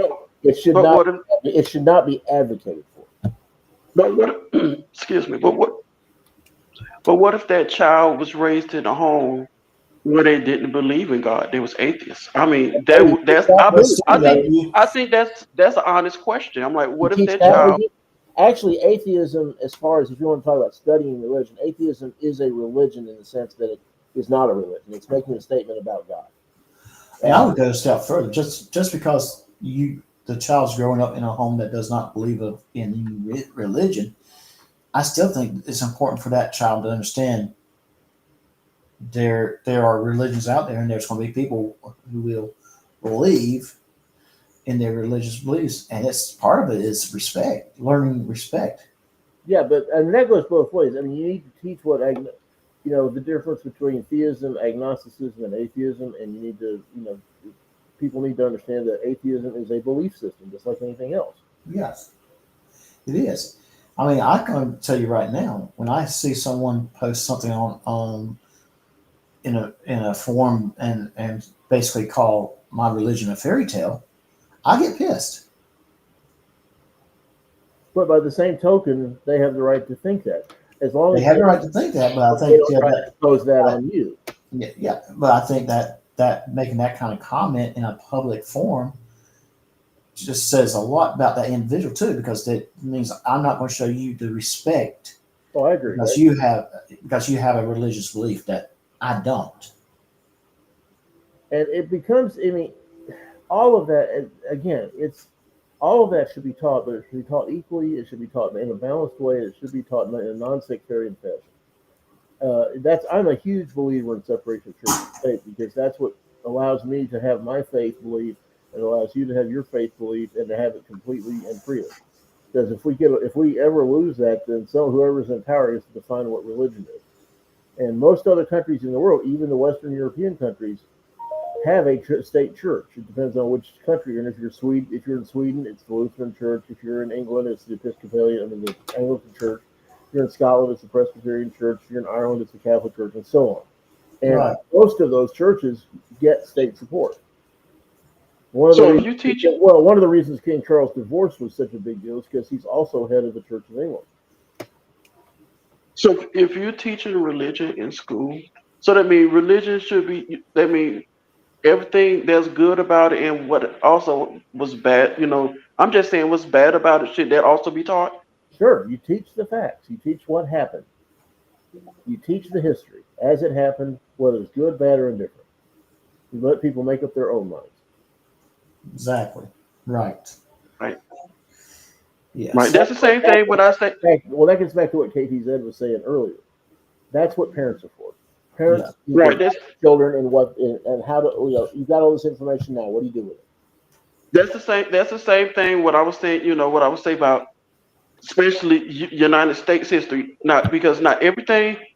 This country does have a past, and it's not good. Everything is not good. It No. should be taught. It should be taught. But what something they want to, well, maybe we shouldn't be teaching the children this about what happened, what went bad. I'm like, why not? I'm like, they have to know about it. And It's the part of our culture. It's a part of our history. it is. And that being said, uh, For instance, say like the Civil War, they're gonna want to know why was the states fighting amongst themselves. They're gonna want to know that. They're gonna want to know about the Spanish American War. What caused the Spanish American War? Things like that. I'm like, this country, this country should be taught. They should be, taught everything. Exactly. And I think it's really tragic that we don't teach our own history. I mean, I'm amazed how little people know about our own history. let me ask this question to David. Are we still doing the Pledge of Allegiance to the flag? I'm sorry, say again. Are we still saying the Pledge to the Allegiance? Not well in the school I'm at, no, but there are reasons for that because it's a disciplinary campus. But yeah, most places are. Yeah. Okay, they're still doing that. Okay. Yeah, sure. Yeah. I don't know. I'd be interested if we have any other teachers who are listening. Be interested in the chat to see what they say. I'm not sure about other districts. I know ours does. I know I'm looking at it. It says Katie said, "What's wrong with the world theology class?" I don't think nothing is wrong with it. I'm all No, for it. I don't think there's Hey, I've anything taught, wrong. Katie said, I've And taught some. I've taught some in the past. Comparative theology, comparative religions are all extremely important classes to teach. I agree completely. I mean, I think we should have them as long as they're. And the problem is politics gets involved because everybody hears that and freaks out thinking someone's imposing something. But if you teach it as a non-sectarian, non-didactic class where you're just teaching the facts, yeah, I think it should be required learning. I really do. In a lot of the in a lot of the curriculum for world history and U.S. history, there is a fair amount of that in there, where it's taught as part of history. So, but yeah, oh, that's great. I didn't. You took a world theology class in high school. That's cool. That's very cool. I yeah, wish we all did that. Okay, but I have a question though. What if you have, I'm just throwing this out there. What if you have some parents that actually have a problem with that and they don't want their child to take that class? What do you tell the parents? You now tell this is parents where either A, it's required tough. I mean, parents cannot just dictate what their kids do and do not get. Now, I think if they have a serious problem with it, I'm sure the administrator would say, "Fine, we will find a different class that will meet that same credit." But right. I think there are times where parents need to be told to sit down and shut up because they don't understand education. They don't understand why not getting that class is a problem. So they should at least. I'm not saying. Well, I shouldn't put it that way, but I think that they should be informed about why that's an important class. I guess a last resort, maybe they could give them a different class that would give the same credit, but they would have to Well, have a because really good reason. well, But because you are gonna run into some parents out there that will say they may not want their child to take this class because they may like you said before, they want to they don't want their child to learn religion in school Well, I mean, because that's religion all right. Well, may be if they don't, personal to them. but it's the same I thing would as just saying they don't want their kids to learn algebra in school because they don't like math. As long as I would it's just done say, in a non-sectarian way, and nothing's being imposed, where you're just giving the facts, it's the same as any other class. and here's the thing about a class like that: understanding religions. Can lead to better understanding of the person's culture as they've grown up, which would lead to better understanding of the other person. I agree completely. By saying I don't want my child learn different religions in the manner that they've described, all you're saying is I don't want my child to be able to learn to be able to tolerate to work with and understanding people of different beliefs. Well, I understand why some parents might be uncomfortable with that because you do have a lot of yahoos who want to use those kind of classes and want to get those classes back in the curriculum and then use them to indoctrinate people. And Okay, I'm a very devout Christian. I'm an ordained Christian minister, and I would love it if everybody was a Christian, but it's not. I cannot impose my faith on anyone else and have it have any meaning. It's not my job to make someone else faithful. It's my job to give them the facts of what that belief system is, and then help them learn. But they need to learn for themselves. And I think any reasonable any reasonable teacher would put it that way. let me ask you this though: should sex education still be taught in health class? Oh Yeah, yeah, absolutely, yes, yes. no I question. mean, it's. I mean, unfortunately, some parents don't know how to talk to their kids about birds and bees. Unfortunately, Right. uh, and I think really to me, yes, way it should be taught in my mind is yes, you want to cover birth control and different types of birth controls, but the thing that needs to be emphasizing on is abstinence always. Right, I think so. I don't even think that's a religious viewpoint. Just teaching that because abstinence is the 100% surefire way of preventing STDs and Pregnancies. pregnancies. Right. It's kind of interesting. I don't know, and I don't want to get into a big political thing here, but my gripe with both sides of the abortion debate is similar. I mean, the pro-lifers they don't want they want the baby to be born, but then they don't seem to care what happens to the baby. And pro-choicers don't want the baby to be born and don't care about what the potential for that child could be. I think I'm adopted. I would very easily could have been aborted, and so it's a very personal issue for me. I mean, if we had more education, I think that a lot of that wouldn't be an issue. I agree completely. We wouldn't have we wouldn't have nearly as many unwanted pregnancies if kids from an early age understood how those happen. Mm-hmm. Yes. Right. Same thing with STDs, especially in the age of AIDS and all the other things we got floating around now. Oh yes. Right. Definitely. Definitely. This. No, the I reason don't why think. the reason why I bring up that question about sex education and health class, it may also, when I ask that same question, like you may come across some parents that doesn't want their child, to be in a religious class, but you also would go come across some parents that don't want their child to learn about sex education in school. They'd rather for them to learn about it at home, from their own parents, And that for gets them to back to talk to what them. you said again. That goes right back to Katie said's comment earlier. Parents should be teaching them that long before it becomes an issue at school. Right. Right. Yes. Then so when a child is finally in that course, it's not like this is totally brand new for me. Right. So, but the parents. So basically, what you're saying, parents shouldn't have a say so of what teachers teach in their classrooms. I think they should have much less. Say so. Yes. I think. I mean. I guess I guess there's some wiggle room there if there's something they really feel strongly about. But it's not the parent's job to tell a professional educator how to educate. That's why we go to school and get master's degrees and learn all that stuff. Exactly. You're right. But at the same time, I wanted to add this: keep an eye on the teachers and making sure they're not stepping away from lesson plans and teaching unapproved coursework. Well, Because it's not the lesson plans. It's the curriculum standards. You know, honestly, teachers should have honestly, the freedom to create their own lesson plans within the bounds of what the curriculum guidelines are for the school. Now, because honestly, for me, schooling's good too. I mean, that's And I want to. because This is a good one right here. From what Katie just said, homeschooling is always an option. yes, it is. It is yeah, always an that's option. true. That's true. Uh, I s- yeah, I would not disagree with that statement. I would say maybe a combination of homeschooling and in interaction with other children that might be in a homeschooling type program Yeah, homeschooling. is crucial. Homeschooling is interesting because it's got its own set of issues about the quality of the education they're going to get, just in terms of what just in terms of curriculum and that kind of thing. I mean, yeah, homeschooling's got a lot to commend itself, but socialization becomes a real problem with homeschooling.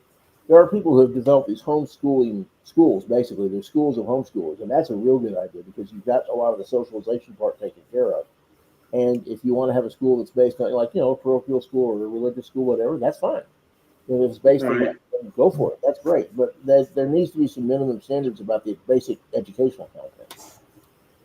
Should teachers be paid more than for what they have to do? Yes. Because it's bad Oh, when when the okay, teacher right, have right. to. I'm not disagreeing with what Dave just said, but I'm going to just ask this question: should everyone get paid more for what they do? Well, Has teachers it, are unique I because think, Well, teachers yeah, but teachers teachers have. Hey, especially, hold yes. on, wait. Let me all right, hold on. Let me jump in here because most teachers have a master's degree, the same qualifications as a lawyer and a doctor, and get paid maybe if they're lucky $70,000 a year. Teachers are Mhm. grossly underpaid in this country. They are because it's bad when you see when the teacher have to take on a second job as driving Uber just to meet ends meet in their own house. Or better yet, if you see teachers have to buy their own school supplies from the Dollar Tree or either I probably Walmart. spend $500 a year on school supplies out of my own pocket, something like that. I have to sit there and figure it out, but I spend, yeah, and all of us do that. We have to get pencils and stuff. I mean, and we can get them eventually from the school, but it's such a pain that a lot of people just buy well, Dave. Just to be fair, you don't need pens. it. And yeah, because the reason why I say because I remember when I was in high school, and I was in high school in the '90s, and I remember going to Walmart and actually seeing one of my teachers buying school supplies, and she was buying, like the markers and the boards and everything for us to do what we have to, to do what we have to do. And I thought, just at least this is just when I was younger. I thought the school supplied, most of that stuff. But I see, Well, and I'm just sure they're supposed to, but a lot of that never happens. It's just the system has some real flaws. I agree. Well, Really, hey, KDZ, that's interesting. It's half homeschool and half regular school. I'd like to hear more about that. yeah, I think that's something that would be good because it takes care, like she says, the social interaction.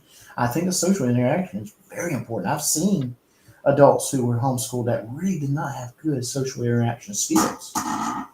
yeah. Uh, so yes, and then the extracurricular activities.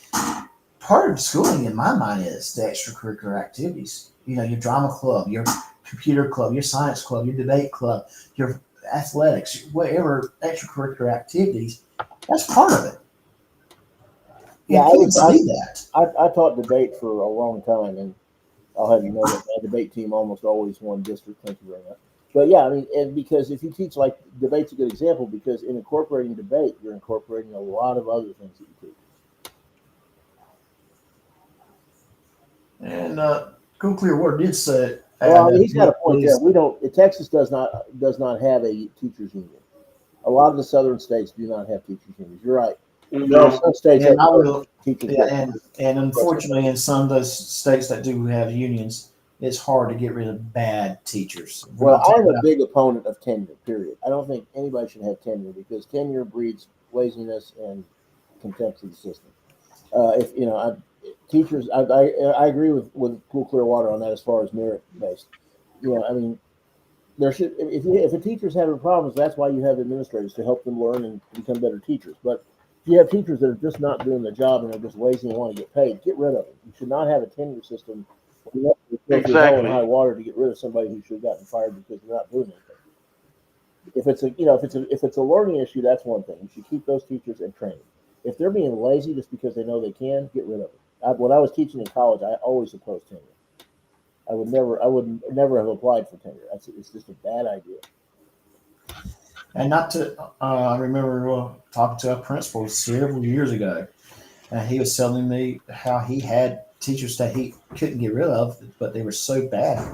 Including one that refused to stand up during her lecture. She would just lecture from her desk. Which, how can you lecture? Yeah, how can you lecture from your desk? You gotta stand up. It kind of gives you the presence. Plus, you have to, sometimes walk around the room and make sure the kids are paying attention to you. They used to make me so nervous. When the teacher walk around, especially when you're doing the test and they look over your shoulder, I'm like, did you make sure that I got this answer right? I'm like, They look at you. Just stand there for a long time. They look over your shoulder, looking at you, and you write down the answer, and they go, "Are you sure about that?" Yeah, yeah, they used to make me so nervous. I'm just picking that. They're not going around going, "Are you sure about that? Are you sure about that?" You sure you want to put that answer down on your paper? It's multiple choice. You can always, look over it. I'm like, now she making me second guess my answer. Well, there was a big scandal. I think it was in Atlanta, somewhere down there, where a bunch of teachers went through and on the standardized test after the kids took them and changed the test scores so that the kids would pass, so that they would get more funding. That happened. This was a while back now. I can't remember. I'm trying to remember exactly what had happened. But boy, did they get in trouble.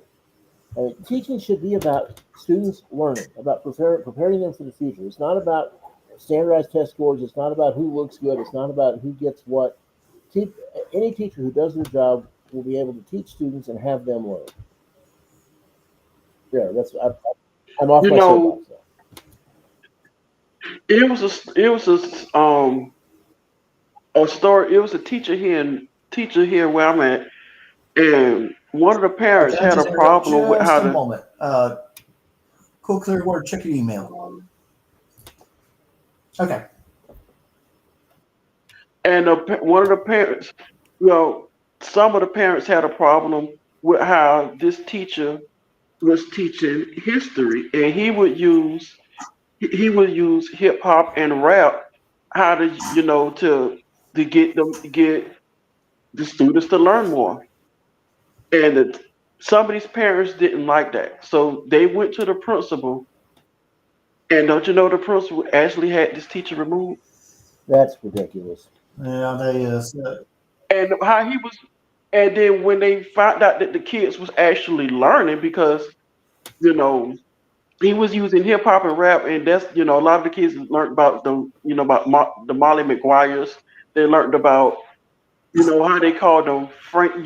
He called FDR Frankie Baby, and that's what that's how the teachers, that's how the kids was learning. Did you guys take? And they Oh, brought sorry, go in, ahead. so they brought in another teacher. It's almost like the new teacher just basically came in like, I don't want to use the word deprogrammed, but that's exactly what this teacher did. And they see that the test scores and everything was in this class went down because the original teacher made it fun, made the kids want to learn.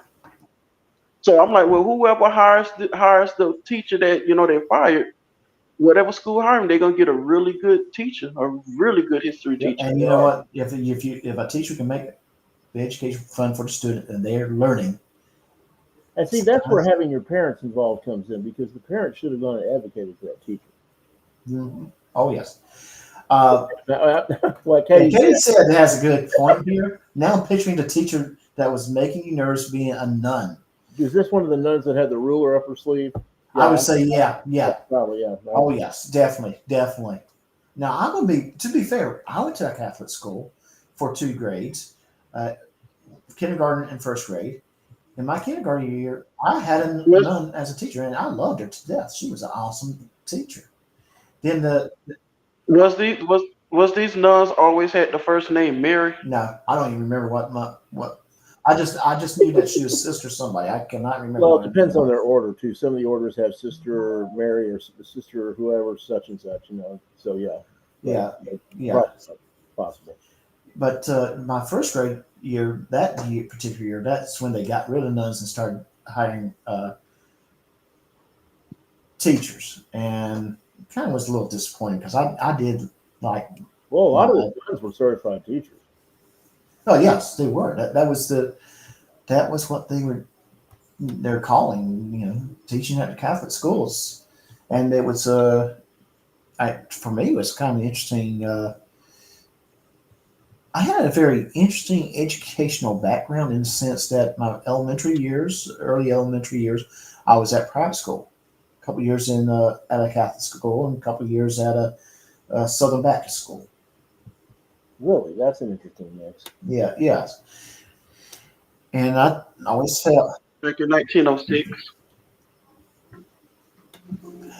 yeah, and that's, I didn't say anything. I'm sorry. and I'm just sitting here thinking, yes, because of that elementary years of being in private school, parochial private schools, and then going on to public schools after that, I think I kind of had a little bit more of a religious background than a lot of my fellow students did.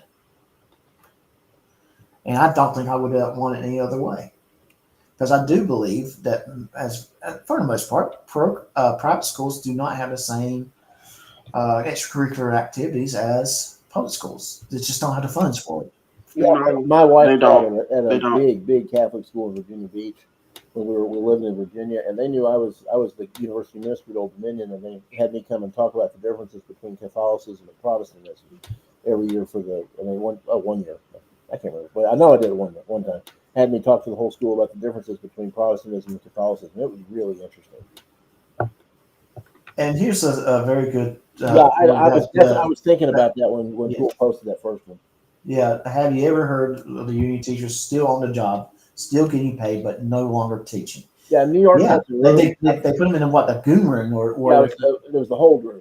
And New Yeah. York City has what they call a hold room, and teachers who have got in trouble or whatever go to the hold room and they sit there all day and they get paid and do nothing. Because Yes. it's the union and they can't be fired because they have tenure, which is just ridiculous. right. Yes. I mean, if you don't trust that teacher to be with students anymore, then what good is having that teacher? Now, I think you should be able to fire teachers. It should be difficult to fire teachers. You shouldn't just be able to fire them because you don't like what they say, or Right. because they play hip hop and they make their students learn. But tenure is Yeah. also not being able to fire them is just as bad, because you have some teachers that have no business teaching. And hey, Cool Clearwater, how you doing? Hey, how you doing, man? Hear me? What's up, CCW? How's it going? Going fairly well, but can you hear me? Yes. Oh we can yes, hear you. yes, we can hear you. Yes, that sir. voice We can hear anyway. you. Okay. Your volume just here, Doug. On my end, but you're good on your side. Yes, sir. We can hear you very well. Oh, good. Because it only came up with the camera as the microphone option, so we Yes. weren't Oh, you sure. sound great. Yeah, I'm going to tell you the cameras, the microphones on these cameras, as a rule, they're pretty decent. They're pretty good. They pick up really well. We didn't know this camera had a microphone. Well, that's good. I mean, you said that Katie sent you that camera. That was awfully nice. Yes. Yes, and it has been a great Yeah. blessing. Yes, and so I'm glad that she's in our chat. I wish she was able to join us because I did want a female's perspective in this discussion. But it was so good to have her listening to the show. By the way, and Katie said it's 6:30 my time, 7:30 your time, correct, for your show tonight. I know you said you had a body cam video that you're going to show tonight, so I'm looking forward to seeing that. She's becoming my Sunday evening entertainment before I have to worry about work. But When he say work, he says work and use air no, I do, quotations. dude. I'm going to tell you something. I do more working from home than I do working in an office. That's true, because I work from home. You do a lot more work at home You than have you do, you know. to you have to prove that your existence is required every single day. So Katie said, "Come on, jump in there. You do what I'm doing. No cam. Just you don't need makeup to jump in and say hey." Wow, we're getting a crew in here now. This is great. Yeah, we'll just have a full house and we'll just have this discussion going on. But yeah, I mean, every day I have to prove that my existence is required, and it is required because if one of my offices in my area goes down, I'm the one that has to fix it. There's no one else available in my area for my company. So, but even then, my offices don't go down all the time. So I'm fixing other issues nationwide during those times. You know, excuse me. When you was talking, we was talking about the teachers in the school and the whole education thing. Let me ask this one question: have any of you all ever seen this TV show actually called Abbott Elementary? I've seen first two seasons of it. I have not. I'm not familiar with that. They, if you watch the show, it's a comedy show anyway. But if you watch it, some of the things they actually hit dead on the head. You know how some schools are underfunded and they can't get the things that they need, so they basically have to have raffles, bake sales, Right. fundraisers. They actually hit a lot of things on the head. Then some things that they do, it's just crazy. Like when they get some things donated and they don't let the district know that they're donated. So when the district come in and look around, they have to go hide it. So it's it's totally, you see where they hit things on the head and also things that's very, comedic about it. It's a But, very, but, I like it. It's but here's the entertaining show. thing. I would say that's almost true with any school. If they get donations, if they report it back to the district's can say, well, wait a second, you got this $10,000 worth of donation, so we can take $10,000 from your budget from us. Right. So I can see why a school might be hesitant to report certain types of donations. Now, I am very See, but fortunate. The school district I teach in Pflugerville is very good about funding. They're great about their budget, and they're really most of the districts in Texas, because we have a thing called the Robin Hood plan where they have to equalize funding for every district. So Texas actually gets funded pretty well. I will handle that. Their salaries could be better, but it's not bad.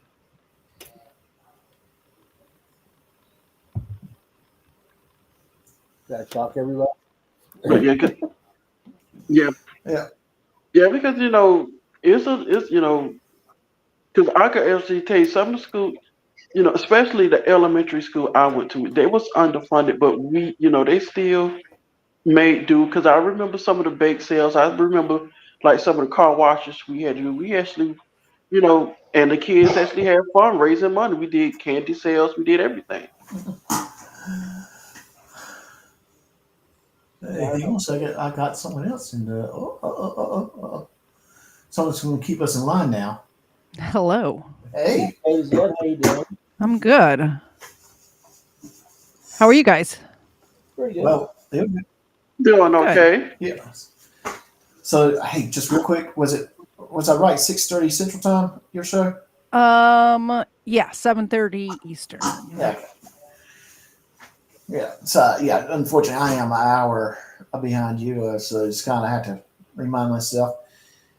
In fact, I joked with Robert because every time I send out the email, okay, showtime's at 1:30, Robert always replies back, so is that 2:30 my time? Yeah. I've trained myself to I put keep forgetting Eastern that on for- everything because I forget that not everybody's on the same time zone as I am. Right. I forget that Florida has 2 time zones. Yeah, it is weird that, yes. Yeah, I run into that everybody a lot forgets at the work. western part. I run a lot. Remember, I work for a national company. So if I'm talking to someone, let's say a network engineer that's in Minneapolis, for example, and we're trying to schedule a job that requires me to be on site, and they'll try to book it for 8 a.m. Eastern Standard Time. I'm like, well, no, we can't do it at that time. That's 7 a.m. my time. There won't be anybody in that office. You got to back it up. Well, you mean you're in Florida? No, I'm in a part of Florida that's central. Really? There's part of Florida that's central? Yes, there is. Is it the Swanee River that divides that? Say that again, David. Is it the Swanee River? That's what divides the time zone, right? Yeah, it's a river. I can't not remember the name of it. I just remember it's the Swanee River. Yeah, Swanee River. I remember. Yeah. Yes, it is. Yeah. I remember we had a vote a few years back where someone did recommend us being all Eastern time zone. I was for it. I was really truly wanting us to go Eastern time zone, and the people in this area did not understand.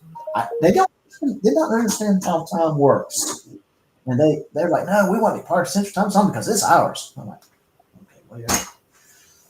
What? No, I was for where they want to just keep just one time and don't even have the daylight saving. I'm for that too. I am for that. I don't think it's really at this point doing any good.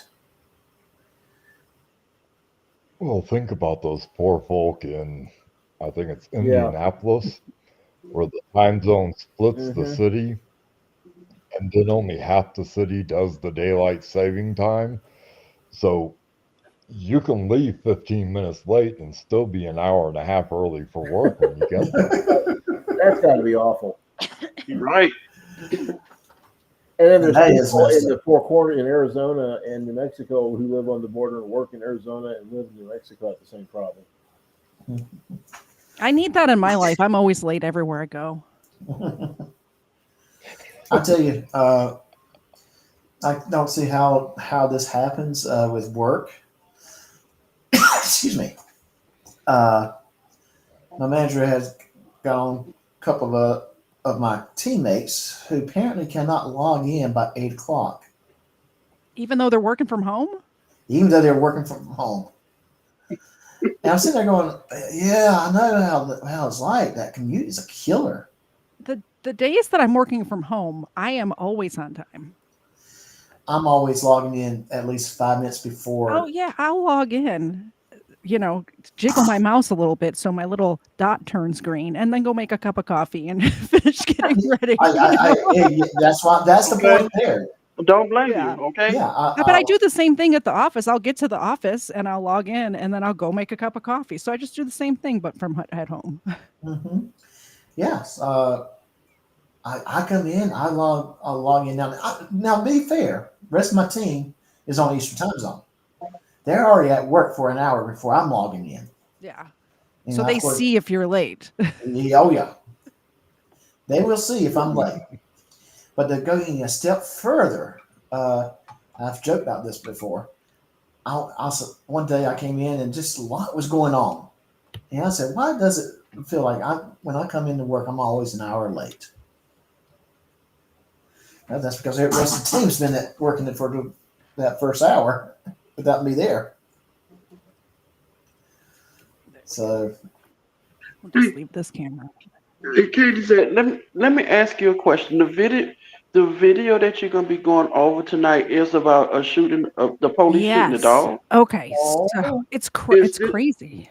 is is this I think I seen that video.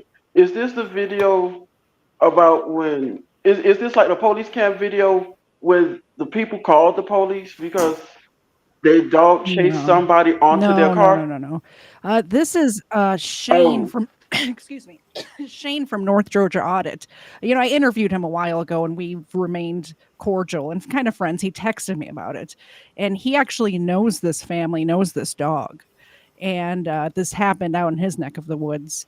And he requested the body cam video. I requested the paperwork that goes with it, and like I'm watching the video and I'm seeing a dog running at them that's wagging its tail, and it's not, I mean, it's a pit bull, so who knows what could have yeah, happened, that's but the this officer didn't do anything to try to, he just pulled out his gun and shot. The dog was still 30 feet away, you know. That's bad.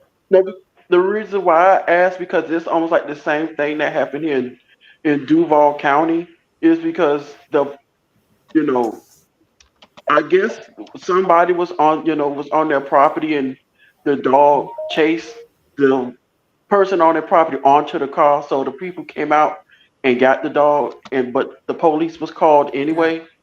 And when the police came and wanted to check everything out and just wanted to see the dog, they brought the dog out. And the dog did come out the fence and he did nip at the police officer and the police No, officer this shot the dog dog. did not nip. It just ran at them from it, like came around the corner from the backyard while they were out front. So they were trying to give them some sort of ticket for having debris in their front yard, junk. Like it's rural Yeah. Georgia. People right. have junk. That's just the way people live around here, you know. Yeah. So they were giving them like an ordinance ticket, and they killed their dog. Yeah, because when you was explaining that, I was like, I think I've seen that video. I've seen this two different videos because that was the whole thing. Like because they even put this police officer on suspension till they investigated What everything. drives me nuts about it is the way they treat this family after the fact, just very poorly. Yeah. Mhm. It seems to me though that police officers should know and recognize when a dog is ready to attack, or if the dog is just going to be a big goofball and then wants to come and get pets from you. Yeah. Well, and A it worries wagging me tail. because, I mean, you can see my dogs. Xena looks ferocious. Xena, wake up. Xena looks ferocious. If she gets out of the fence Mhm. and she's running at somebody, which she will do because she wants you to love her, she's very snuggly. She wants to be everyone's friend. She Mhm. wants to lick your face. But if she's running at somebody, it'd be Yeah. scary and somebody could kill her, you know? You got to Right. know this. Like this dog has, or this officer seems like he's got no experience around dogs at all. You can see their body language and know. I don't know. Maybe I've just been around dogs. I mean, I've been around dogs since I was born, basically. But you get to know their body language and which is a mean dog and which is a good dog. And this dog Yeah. just, I don't want to The ruin my whole town I show, lived but in- this dog I don't think was a threat at all. The town I live in, I the town I live said, in Texas, we had about right after, or this was right before I moved here. There was a lady who got mauled by a couple. Some guy who had dogs that he used for illegal dog fighting, Hmm. and they got loose and wound up mauling this lady to death. It actually inspired a new law in Texas, and that around here to this day, if people see dogs running around in the pack, they get very nervous, which is a Yeah. shame because I mean that was a one-off thing that wasn't really, you know, the other than that, there's never, most of the dogs running around here just come up and say hi and bark at you and lick it and say hi and jump in your lap. Yeah. But you're right. I mean, but man, the cop should not have shot him right off the bat. That's where a taser comes in. Yeah, and I'm going to go over it on my show obviously in a couple hours, but he didn't say any commands to even see if the dog was trained. He didn't pull out a taser or pepper spray or anything like that. Pistol immediately, and the dog was so far away from him. Like he had plenty of time to make a different decision. Last thing I would want to do if I was a police officer is shoot someone's dog unless it became a situation where, yes, this dog is going to attack me. Yeah. Also, the chances that the dog is going to kill you on the first bite are very slim. And there was another, he wasn't even by himself. There was another officer there. But unless he's charging at you, snarling and ready to attack, then yeah, that's the way I want it. Yeah. Yeah, you have to. Again, it seems to me that that's something that the police officers should be taught to recognize when a dog is aggressive. Mm-hmm. Now, that's not going to be 100%, of course, but that dog wagging still. Now, I bet you if I was to look at that dog and saw how it was approaching with how its ears were and all that kind of stuff, yep, I'll probably sit there and say, no, that dog wanted just to be pet. I mean, I used to have neighbors that had pit bulls that would get out, and I would approach them, put them on a leash, and walk them back to the neighbor's house. I do the same thing. The people behind me used to have a big pit bull, like one of those big ones. Mm-hmm. And it startled me the first time it approached me in the driveway. And then I realized, because it would bark from when it's behind a fence, it barks, Oh, yeah. And he just came up to me and wanted scritches on his ears, and I brought him back to his yard and put him in there, and it was fine, Yeah, most pit bulls, for the most part, we had a dog for 15 years that was half pit bull and half Chesapeake Bay Retriever, and he was the sweetest dog we ever had. Yeah. Well, I understand that pit bulls attack people, and it's a thing that happens, but for the most part, they're good dogs. They're a gaming breed, and one thing about them is they do not give up until the job is done. Yeah. And then if a dog is taught to attack and fight and everything else, they're not going to stop fighting and attacking until its goal has been achieved. And if the pit bull is taught to be lovable little critter, well, they're not going to give up until they get that love. Well, my dad taught me something early on. Dogs are a reflection of their owners, and that is, boy, is that true. Have you ever seen an angry dog with happy people? Have you ever seen an unhappy dog with happy people? You just don't. Yeah. Isn't that the truth? Look at this lump laying here. This very happy lump laying on the bed. Very much a reflection of its owner. There's a picture of my two dogs. You're lumpy. Yeah. See the picture of my two dogs I put up? They're very, very sweet. Yeah. And my dogs, the feline breed, they're just uncouth. They don't care anything unless they want something to eat or want some attention. Yeah, but your dogs jump up on the keyboard. That's true. My dogs have not jumped up on the keyboard yet. Yeah, so like yours. Yeah, they jump on my keyboard. They like to if I'm on cam for a meeting or something at work, they like to show their tails. Baby, where are you? That led to some discussions during a meeting one time. I'm like, yeah, I'm sorry. It's like they wait until they know I am talking to someone on the computer before they start acting up. Oh, Dad's online now. Let's get him. Yeah, exactly. Exactly. Oh, I'm surprised mine aren't here right now. Usually they're all up in the middle of everything I'm trying to do. Oh, yes. Now, if I remember correctly, you have 2 or was it 3 cats, CCW? We're down to 2. Oh, okay. I'm It sorry about was that. it was a mother and the full litter, but a prior ADL assistant with daily living tried to poison them all, and only the mother and one of the youngsters You survived. are kidding me. Somebody poisoned your cats? Please tell me Yes, the person my did. home health care. I would murder somebody if they tried to poison Oh. my dogs. I really would. Please tell me that person got at least fired. Yes, they got fired. I hope more than that, but at least fired. No, they're still working for the same agency. Oh my goodness. Oh, yeah, Wow. that's just bad. What goes around? What That's goes ridiculous. around comes around. She'll get it. Yeah. I like how you had just assumed it was a woman. Could have been a guy. He didn't say one way or What? the other. I thought he said it was a her. Oh, my bad. Go It ahead. could have been a her. I would assume it's a her too, It because was a her. just It because was a her. poisoning is a woman's crime. No, not a man's crime. I thought he said she. Sorry. Oh, maybe he did. Maybe I just didn't hear it. I did not say prior, but yes, it was a her. And her reasoning for it was she didn't think it should be part of her duties to feed and clean up after them, i.e., clean the cat box.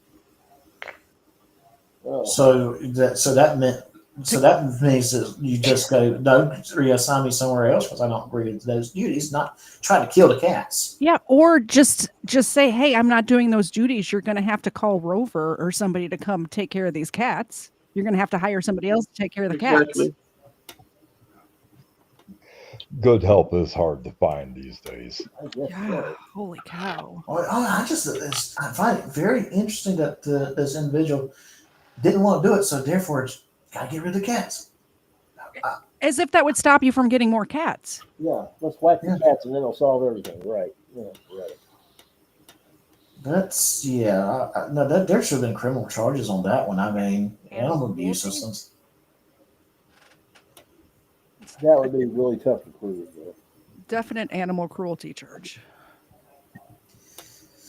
And As far as I know, there's no good way to poison an animal. Like there's no way to poison an animal that is, humane. no. Well, I will have you guys know that Yeah, my the- dogs are better mousers than a lot of cats I've seen. We this summer we're having a problem with mice coming in from the cornfield that's catty corner to our house, and our dogs have presented us with numerous dead things. They're very good at catching them. I just had something in my house the other day. I don't even think I want to talk about it. I get dead stuff in my house all the time. Well, this one wasn't dead. My dogs, it could have been the dogs that were here visiting, but they have a doggy door. And in my living room, there was just a turtle, a big turtle, like a big turtle, not a little turtle. I don't think know the if they turtle got jumped. Yeah, I don't think the Turtles can't use Yeah, I don't doggy think doors. that turtle jumped through that doggy door. No, it was like its shell was scratched up. The dogs were gnawing on it. The dogs were trying to get to the turtle. Jeez. Yeah, they were trying to murder this turtle in my living room. The turtle survived. We brought it down to the river. Well, those are committed dogs. Yeah. I've had birds. I've had dead birds. I've had dead rabbits. Frogs. They like frog. We have a lot of frog. We live near water, so there's a lot of frogs So around. Dee Dee and Jack have both brought us a dead mice, and then Dee Dee's brought us a dead squirrel, and I forget what else from the backyard. They've never gotten a squirrel or a chipmunk. There's a lot of chipmunks around too. And I think she did bring us a dead bird one time. That's right. We got birds and amphibians. And she's brought us some frogs too. I forgot about the frogs. And yeah, the frogs are bad around here. In the summertime, there's a lot of frogs. Yeah. The most fun for mine are when a bat comes down the Oh, chimney. Mm-hmm. yeah, we have bats here for sure. Austin is loaded. Oh yeah, the Austin bats. I have to say, See, bats for are me, adorable, see, for but I me, don't want them in my house. see, Oh, we used to go down to that bridge by Congress Street Bridge. the statue for that Stevie Ray Vaughan. musician. Can't Stevie Ray think of Vaughan. his name. Yeah, Stevie Guitar Ray Vaughan. player, and watch the bats come out Yeah, in that's the Austin. Stevie Ray Vaughan statue down by the Congress Street. Yeah, Stevie Ray Vaughan. Thank Yeah. you. see, for me, when I had my cat was an indoor cat, so they didn't bring me gifts. But what I messed up and did was I had a bag of what is it? I had a bag of catnip. I left the catnip out and the cat got Ah, into it. So he had the best day of his life that night. Hey, CCW, around Austin Catnip during up. the summer, it gets so bad that a lot of the bridges, if you go under the bridges, have signs that say "Beware of bats. Do not pick up." Austin's got lots of bats. yeah. Oh, I'm gonna say, And for all the Ozzy Osbournes out there, they need to have a sign that says, "Don't Yeah, bite do its not head bite. off." Well, you know You the story idiot. behind that. He actually thought that was a rubber bat when they threw it up on stage, and he didn't realize it was live till he did it. oh, So Well, yeah, that's that's what what he says now, now. and that's true. Yeah. Now his peeing on the Alamo was a whole other matter. That was a little, that got him thrown out of San Antonio for a decade. That will do it. Yes. yeah, that will do it. Yes. Especially his reasoning. Well, I had to go to the bathroom, man.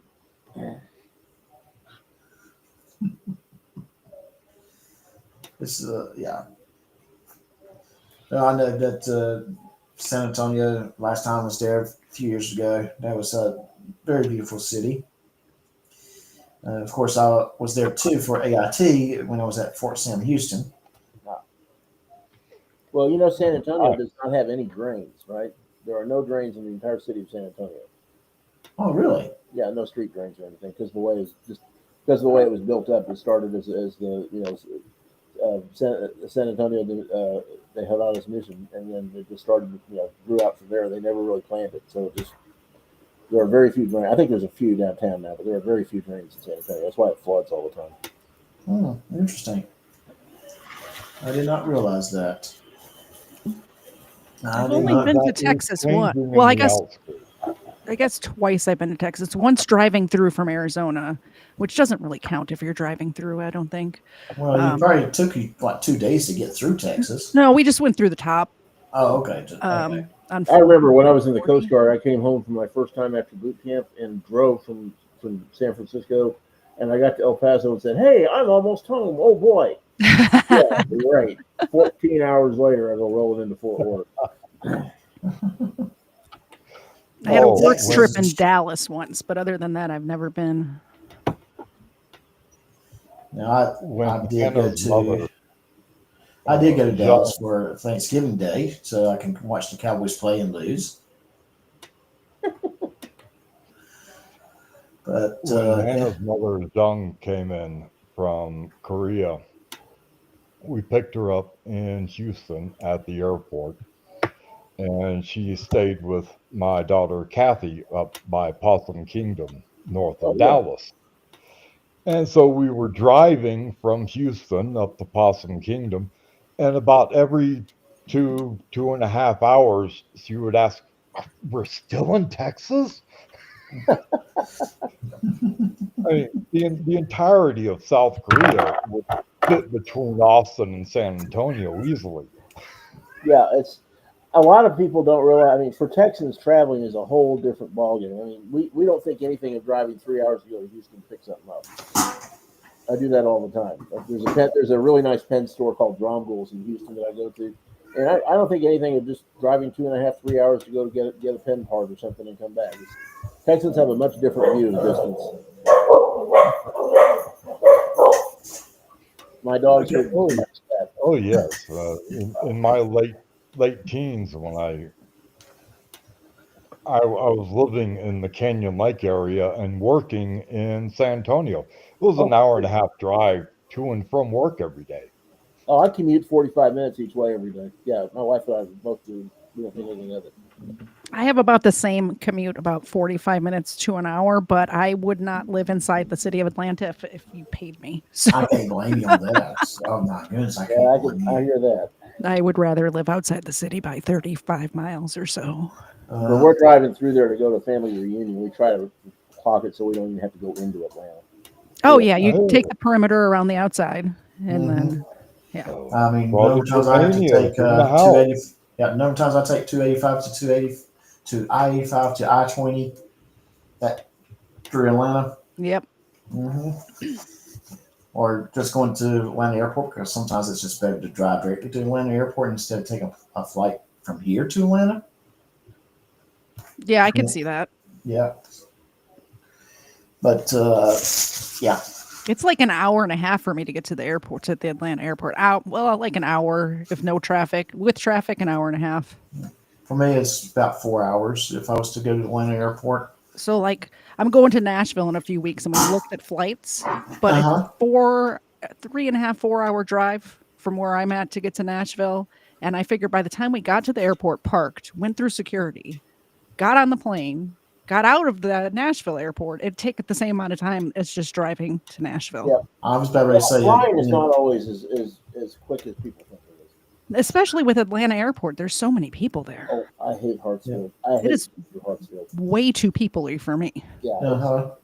Exactly. If it's as a rule, if I'm going anywhere south in the southeast, I'm just going to drive because, yeah, I mean, I have to fly anywhere I'm flying from to. I got either go to Atlanta or Charlotte. Well, you heard about when there was a plane crashing, and the pilot comes on and says, "Ladies and gentlemen, I'm afraid we're going to be crashing, and there's nothing we can do about it." Now, I don't know if you're going to heaven or hell, but you're going to have to fly to Atlanta to get there.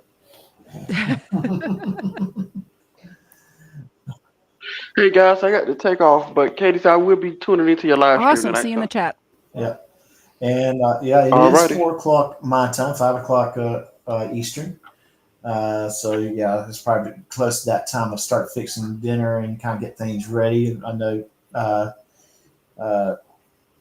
So you're not rushing to get ready to go on your live stream. So you're probably in the same boat, right? Yeah, I need to eat something. I actually created the stream while I was on with you guys. Oh yeah, just now. cool. So that part's Awesome. done. That's awesome. Hey, is someone in your chat yet? Let's see. Nope, nobody's there yet. Okay, hang on 1 second. You're gonna be first. I'm going to be first. I'm going to try to be at least. I think it's a really funny early in the morning when Hez does fraudulent follies. It is hysterical watching all those folks compete for who gets to be first on there. I try to get there, like the time he's on now is just not like I'm getting ready for work and driving, so it's very rare that if I can pop in there. It seems like every time I pop in there, it's right as he's ending, since he has to work in the morning now. Yeah, I know how you feel when school's in session. I get up and I'm just about getting ready to leave when he comes on and kind of do breakfast real quick, and then I just listen to the show all the way into work and then listen to it when I get there. Yeah, so it's kind of a nice time. And I see Will finally made an appearance in the chat. Hey, Will. Yeah. Now he said he's on crutches. I don't know what has happened to him. I do have He theories. mouthed off to Kiki. Yeah, He must I have do said have theories KK on why he's on crutches, but I'm He sure must have mouthed off to KK or did something. yeah, that's kind of what my theories are. Yeah. Well, I keep telling you, man, just say yes, dear. Yes, dear. Yes, dear. Yes, dear. Yeah.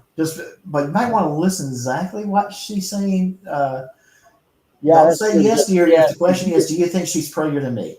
You say yes, dear, you're in trouble. Or did you? Where were you out with all those loose women? Yes, dear. I mean, no, dear. I mean, oh boy. Marriage rule number 1: if mama's not happy, nobody's happy. Happy. That's true. Yeah. Yeah. My wife and I are going to have our 38th anniversary here in a couple of weeks. So wow! Congratulations. thank you. I got a good one. That is aspirational. Oh yes. Oh, Dave yeah. and I are coming up on at the end of June, 18 years. Wow. Which day? The 23rd. We're the 27th. Wow, cool. I'll remember that one now. Oh yeah, and yeah, and my kiddo. Yeah, I've been with my wife for 28 years. Wow! Congratulations. Yeah, It was yeah. She just can't get rid of me. People. 57 for us when my wife. Wow. That's impressive. That is. Yes, it is. But I'm going to just go ahead and we'll go ahead and wrap this up so I can prep for my dinner because I want to at least be eating while I'm listening to Kitty said and watching the video and probably get mad at the people shooting at the dog. And I might be wrong. I might be interpreting wrong. So let me know when you guys watch the video. If I'm wrong, I don't mind being called out. So I just love dogs way more than I love people. So it breaks my heart. Well, I mean, as a rule, dogs are better than a lot of people. Yeah. It's just my 2 cents worth. But I'm going to say this: a dog might be man's best friend, but the cat's not going to ever knock on you. That's true. My dogs would totally rat me out. Oh yeah. Oh yeah. Officer, it's Well, over here. Katie, I'm going to have to take a nap before then, but I will try to be up for your show tonight. All right. Yeah. Well, we'll Yeah, see I'll y'all try in to the make it chat. too. What Oh, yeah. time is it again? 6:30 our time, David. All right. All right. Everybody, take care. Have a good day. All right. All Bye, right, see guys. y'all later. Hey, CCW, good to see you, man. Oh, too, thank Katie. you all. This was wonderful. Katie said, It was very good to see you. I'm glad we got that camera to you so we could see your I am face. too. I Yeah. love it. That's a good camera. What kind of camera did you get him?